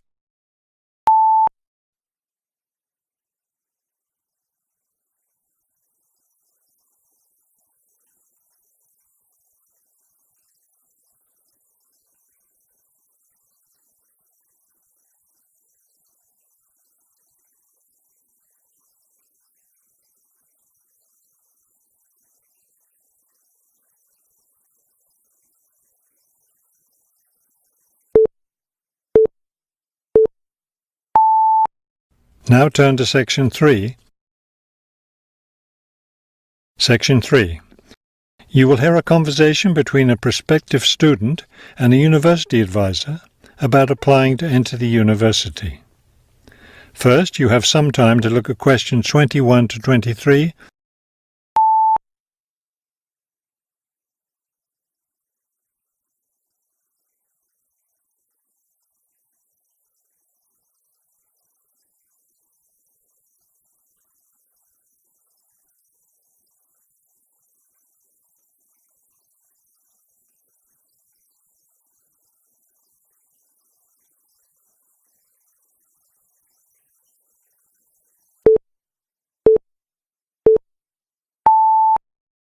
As you listen to the first part of the conversation, answer questions 21 to 23.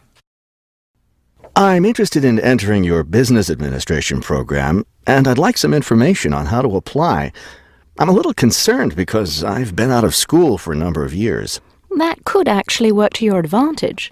It's possible to get academic credit for work experience if that experience is related to courses in our program.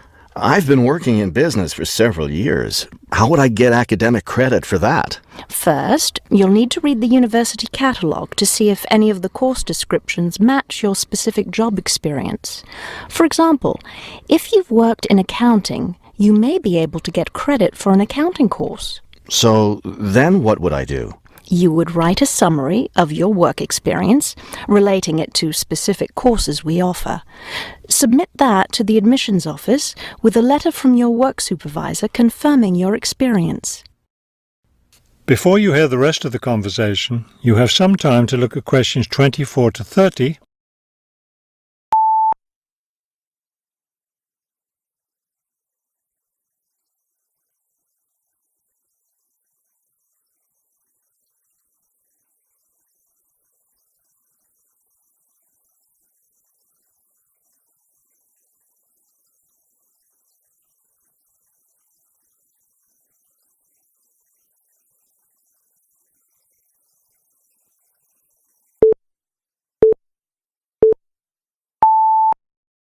Now listen and answer questions 24 to 30. Would I submit those things at the same time that I apply for admission? That would be the best idea. Have you seen a copy of our university catalogue? Not the most recent one. I have a copy from last year. You'll need to look at the latest one. Unfortunately, I've run out of copies, but you can get one from the library for now, and I'll send you your own copy as soon as I have more available. Thank you. How does the admissions process work? Well, first you'll need to get an application for admission. Those are available in the admissions office. The application form contains all the instructions you'll need. That sounds simple enough. Of course, you'll need to make sure you meet all the admissions requirements. How can I know what those are? We have copies of the requirements lists for all university programs here in the Counselling Centre. I'll give you one before you leave today. Will I need to get recommendations from my employer or former teachers? Oh, yes, you will. The recommendation forms are available in the admissions office. Now, I don't know if you'll also be applying for a part-time job through the university work-study program. I'm considering that. How can I find out what kinds of jobs are offered? You can access the job listings from the computers in the library. Are you planning to study full-time or part-time? I want to be a full-time student. Good. Then you'll qualify for the work-study program. Part-time students aren't eligible. As a full-time student, would I be eligible for a free bus pass? No, unfortunately, we don't have those available for any of our students. However, you can apply for financial assistance to help pay for your books or for your tuition. I'd like to look into that. Do I apply for that at the admissions office? No, that's through us. You'll need to make an appointment with a counsellor. That is the end of section 3. You now have half a minute to check your answers.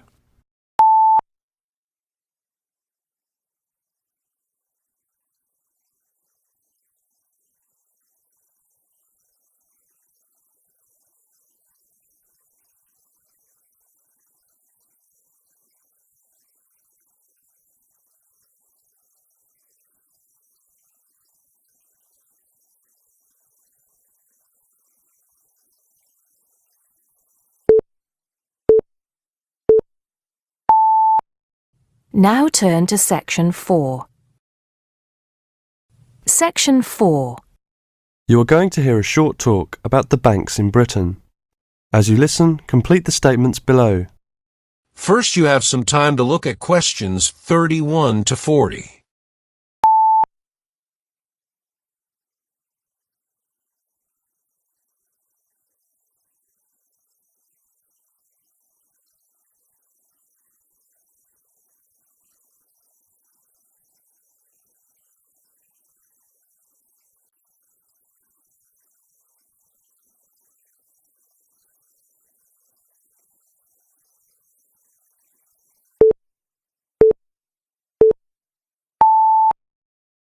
Now listen and answer questions 31 to 40.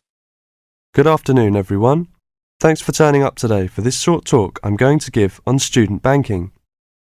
Many of you are unfamiliar with the way banks work in this country, and today's talk should just give you a few starting points. Well, as you probably know, you'll need to open a bank account while you are here. The safest place to keep your money is a bank. Choose one that is near where you study. All the major banks in Britain offer special facilities for students and will be only too happy to explain how to open an account. The most useful type of account is a current account. You can pay in money received in any form and then draw it out when you need it by using your checkbook. Writing out cheques in their name can make payments to other people. If you want to draw out cash for yourself, make the cheque payable in your own name or to cash. A cheque crossed with two parallel lines is even safer, as it must be paid into a bank account. Payment by crossed cheque has the added advantage that when the person to whom you have given the cheque presents it at a bank, it will eventually come back to your bank and provide proof of payment. Most people now ask their bank to supply only ready crossed cheques. Most banks don't make charges if you keep more than a certain amount of money in your account. However, you shouldn't overdraw on your account, that is, withdraw more money than you have in without the bank's permission. If you borrow money from the bank, there will be an interest charge. You will also have to pay a small charge to convert foreign currency paid into your bank into sterling. If you have more money than you need for month-to-month expenses, it is a good idea to open a deposit account for some of it, where it can earn interest. This interest is taxable, but if your bank knows that you are not normally resident in Britain, then you do not pay tax on it. You can't pay by cheque on a deposit account, and to withdraw money you should give the bank 7 days' notice, or you'll lose 7 days' interest. When you have established yourself as a satisfactory customer with the bank, they can issue you a cheque card. This is really an identity card, which guarantees that correctly written cheques up to the value of £50 will be honoured by the bank. A cheque card can be very useful, as many shops and enterprises, particularly in London and the cities, will not accept a cheque unless a cheque guarantee card backs it. You can also use it with your chequebook to draw up to £50 cash from almost any bank in Britain. If you also ask for an Euro cheque card, this can be used in the same way to draw cash from most banks in Europe. Many banks provide dispensing machines, generally set in the wall of the bank outside, where you can draw cash when the bank is crowded or closed. Provided you are a satisfactory customer, the bank can issue you a cash card which allows you to draw up to £100 a day. That is the end of section 4. You now have half a minute to check your answers.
Now turn to section 1.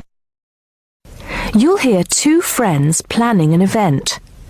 First, you have some time to look at questions 1 to 6.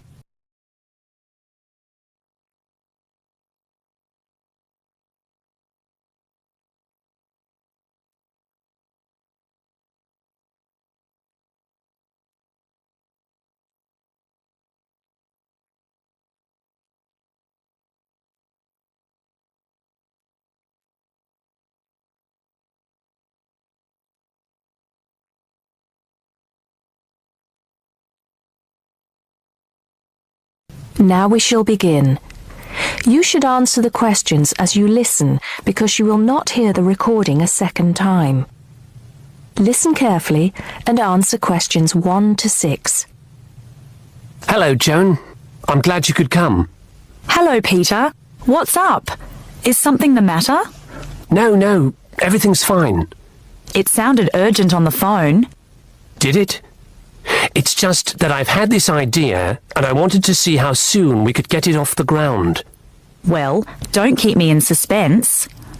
You know they're planning to close down the local clinic. It was in the newspaper yesterday, but most people have actually known for some time. Well, I thought we should do something about it. What did you have in mind? I thought we could organise a charity event and donate the money to the clinic. I know it doesn't sound like much, but it will show the local council how we feel and that we mean business. That'll take quite a lot of organising. Why don't we just hold a protest outside the town hall? A protest would take just as much organisation as an event like this. Besides, I think fewer people would turn up. A village fair or something like that would attract more people and get money for the clinic. People are more generous when they're enjoying themselves. OK then, it sounds good to me. How do we start? First, we put our heads together and come up with a list of people who'll be willing to help and people who can provide us with some of the things we need. For example, we might need a caterer to provide refreshments, a rock band for entertainment, tents and so on. Then, we do a lot of telephoning around and try to get everybody together at the same time in the same place. Sounds like a lot of work to me. But that's only the beginning. First things first, though. Let's decide now on who to get to the initial meeting and where and when to hold it. Fine. Well, the village hall would be the best place to have the meeting. It's not as big as the youth club, but it's warmer. There'll be no problem getting permission to use it. But I suppose it depends on how many people we invite. We don't want too many, otherwise the meeting will go on too long and nothing will get decided. But the village hall is a good idea. It's more official than having it in someone's living room.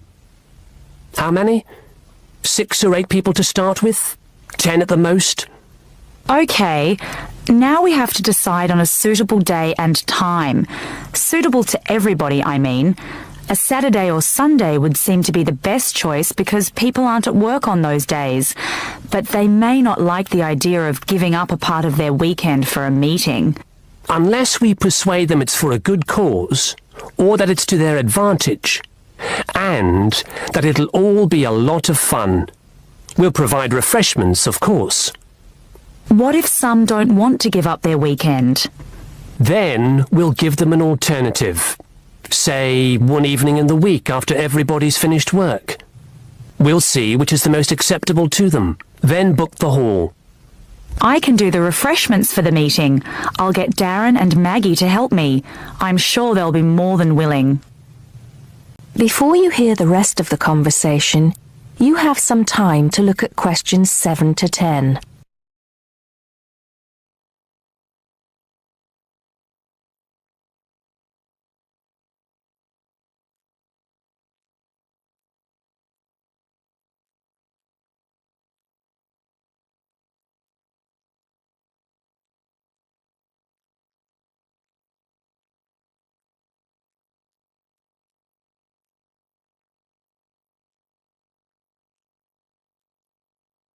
Now listen and answer questions 7 to 10.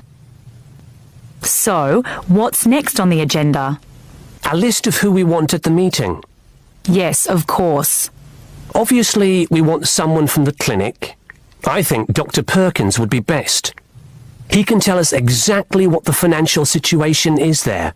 You know, how much money it takes to keep the place running, and how important it is for the community to have the clinic. The vicar too. He can rally lots of support. And Mr. Sims, our Member of Parliament. He is very busy, but I think I can persuade him to come, or get his wife to persuade him to come. I see her quite a lot socially. That's great. 2 other people I have in mind are Freddie Smith. The journalist? Yes. Well, he's the editor of the local paper now and might be useful. He might let us advertise for free, and he'll know how to go about getting leaflets and posters printed. That's another thing.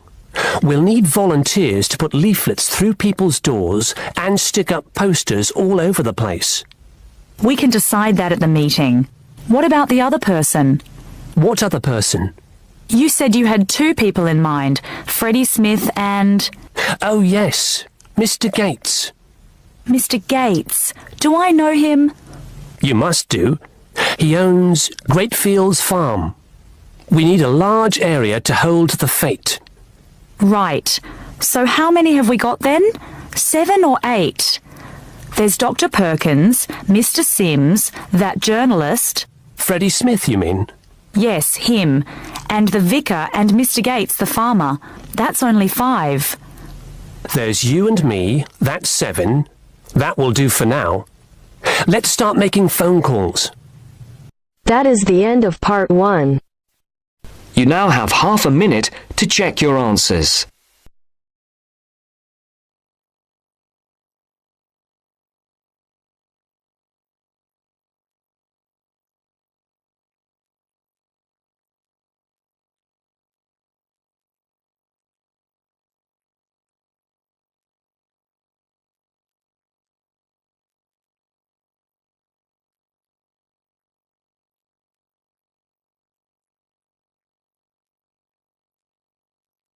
Now turns to part 2.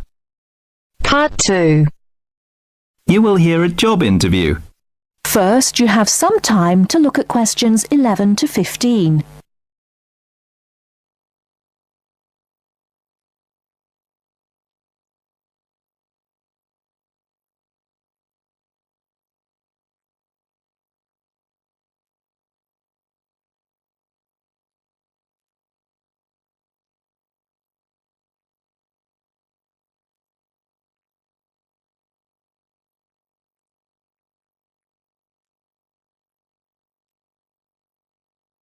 Now, listen carefully and answer questions 11 to 15. Please sit down, Mr. Wilson. My name's Jane Smith, and I'm the personnel manager. Hello, how do you do? Now, this is just a short preliminary interview. I'd like to talk about your present job and what you've done up till now. Yes, of course. Well, could you tell me how long you've had your present position in evening news? It is evening news, isn't it? Yes, that's right. I'm not sure. Let's see. I left university in 2002. Is that right? Yes, 2002. Then I was unemployed for about 2 months. And then I travelled round Britain for a few weeks. So it must be more than 3 years now, in fact. Yes. And have you any particular reason for wanting to change your job? I mean, why do you want to move? Well, I actually like my present job and still find it interesting. The salary's okay, so it's nothing to do with money, though you can always do with more. I suppose the thing is that I'm really very ambitious and keen to get promoted, so that's the real reason. You say you like your job. Can you tell me what aspect you like most? Oh dear, that's difficult. There are so many things. My colleagues are quite nice to go along with, so there's a good cooperative atmosphere. And compared to other presses, the working conditions are great. I mean, the office itself is good. Yes. And then there's the fact that as a journalist, I regularly write articles about what is happening at home or in the world. So I have to make decisions. I must be responsible for what I have written. You know, that's what I really like most about the job. They give me lots of room for initiative. Yes. Well, we're looking for someone who isn't a clock watcher and who isn't too concerned about working fairly long hours. Oh, I don't mind that. I'm used to it. I often work irregular hours. I was very often made to work at night. Before you hear the rest of the talk, you have some time to look at questions 16 to 20.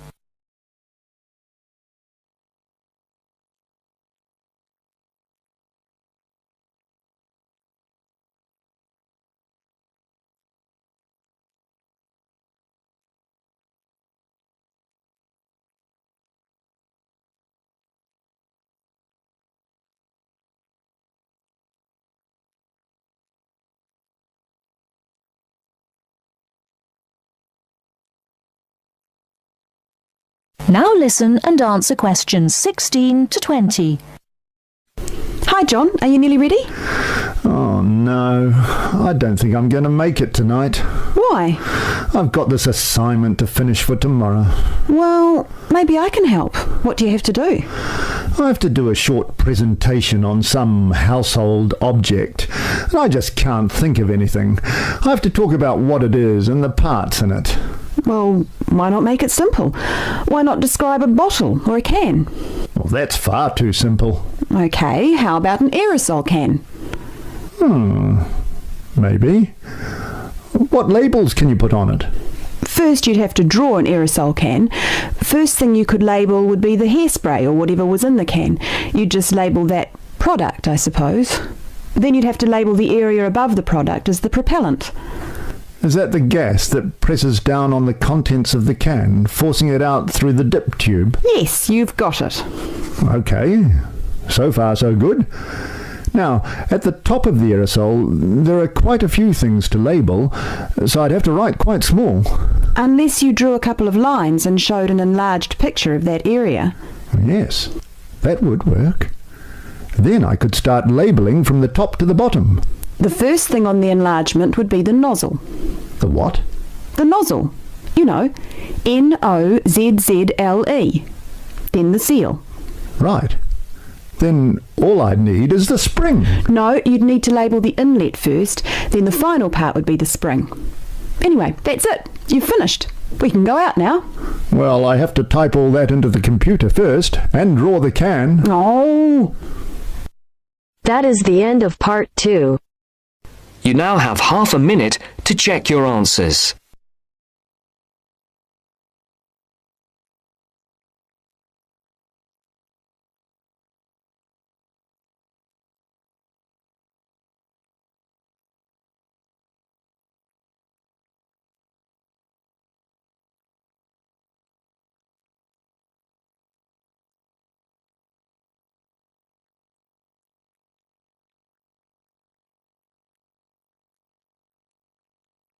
Now turns to part 3. Part 3. You'll hear a lecturer talking to students about America in the 1960s. You have some time to look at questions 21 to 26.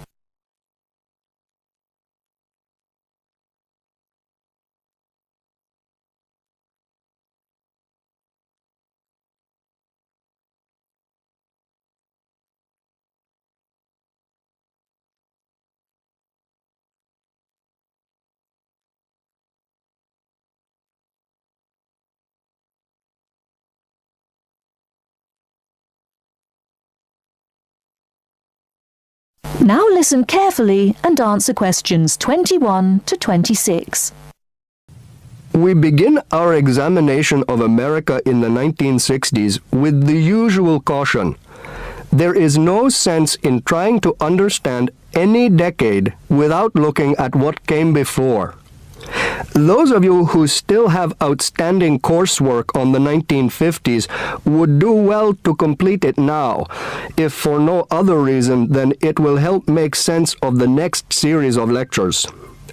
But we must press on, and I'd like to begin my talk about the 60s with a reference to one of those things that came before, the post-war baby boom. With the end of the Second World War in 1945, there began in the USA an era of perceived prosperity and security.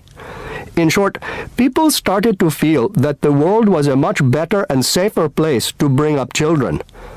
So, at the start of the 60s, all those children born in the baby boom, 70 million in the US alone, were teenagers. As the 60s progressed, and as this large number of people approached adulthood, there was a noticeable shift in the balance of power, and young people began to have a voice in ways that were not considered possible in the more conservative atmosphere of the preceding decade. Things were moving forward at a rapid pace. The literature of the time brought out all the taboos. Everything was covered, such as race in, for example, the book To Kill a Mockingbird.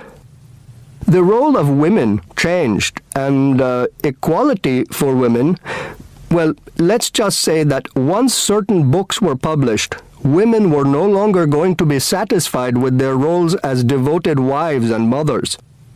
Through literature alone, the whole fabric of society was challenged, and by the end of the 60s, things would never again be as they had pretty much been for the preceding 40 years. It was a decade of protest, civil rights protests, feminism, the rights of minorities, the Vietnam War. All these causes led to peaceful and not so peaceful protests on college campuses and elsewhere. People had been given freedom of speech and they were going to use it. The crime rate rose to 9 times what it was in the 50s, as respect for the old order faded away. But it was also a time of great development.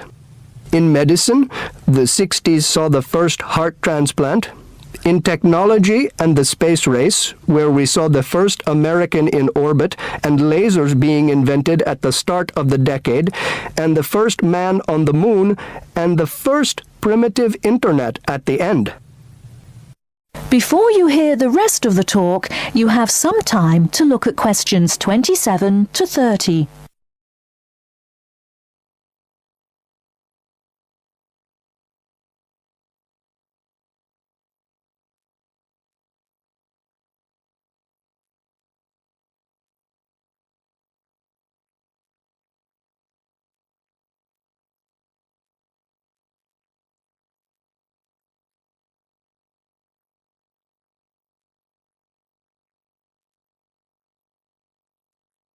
Now listen and answer questions 27 to 30.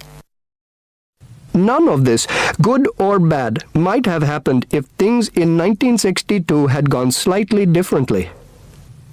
On October 16th, President John F. Kennedy met with his closest advisors at the White House. They had obtained photographic evidence showing that Cuba was building or installing nuclear weapons. It was widely believed that Cuba was preparing to fire these weapons at cities in the USA.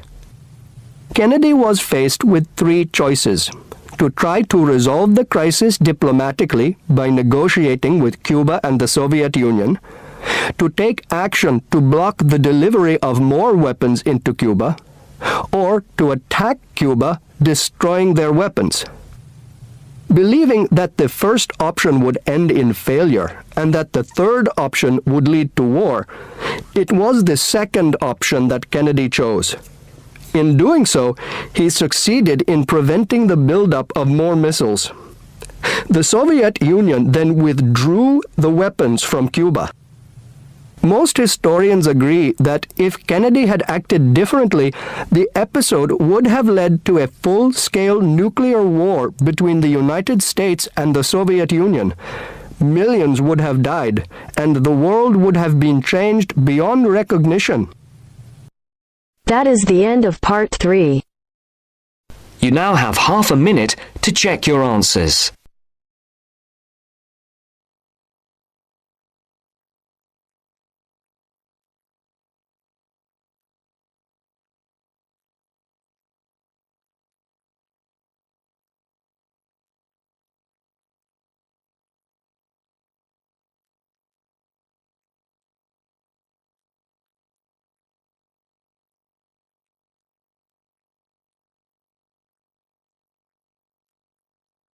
Now turns to part 4. Part 4. You will hear a lecturer talking about dust storms.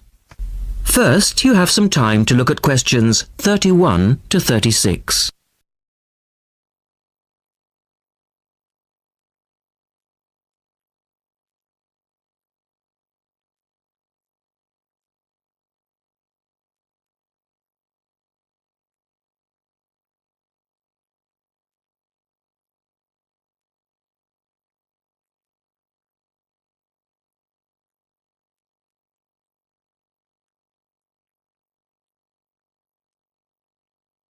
Now listen carefully and answer questions 31 to 36.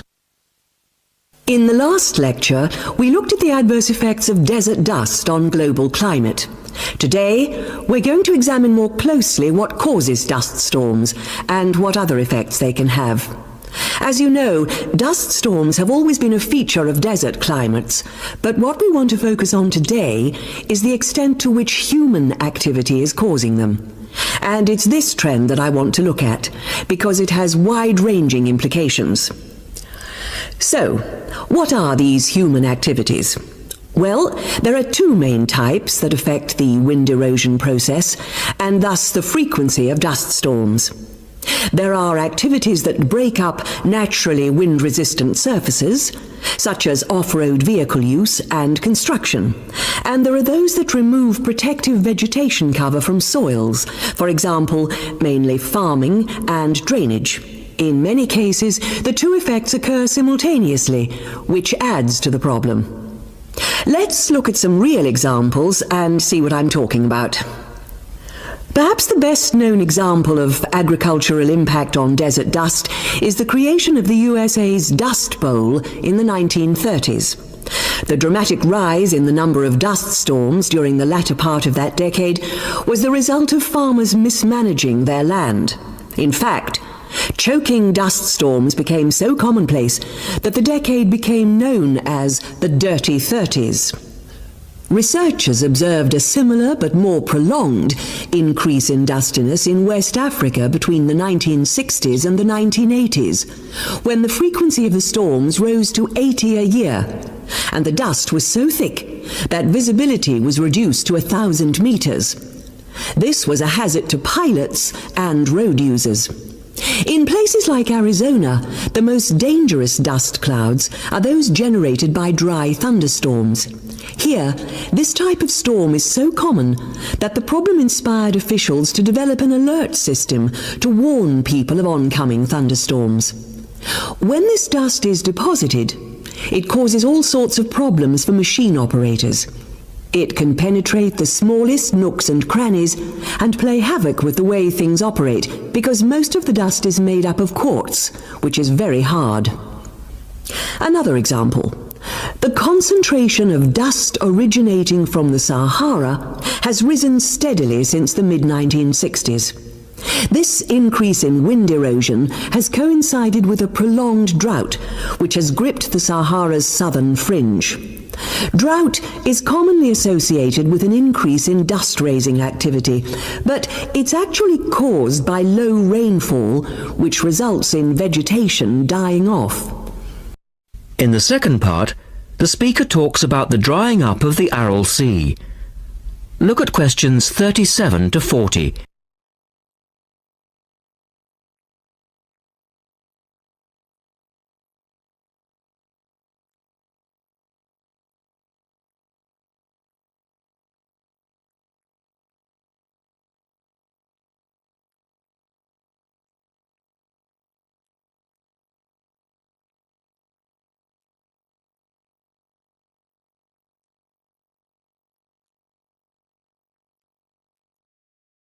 Now listen carefully and answer questions 37 to 40.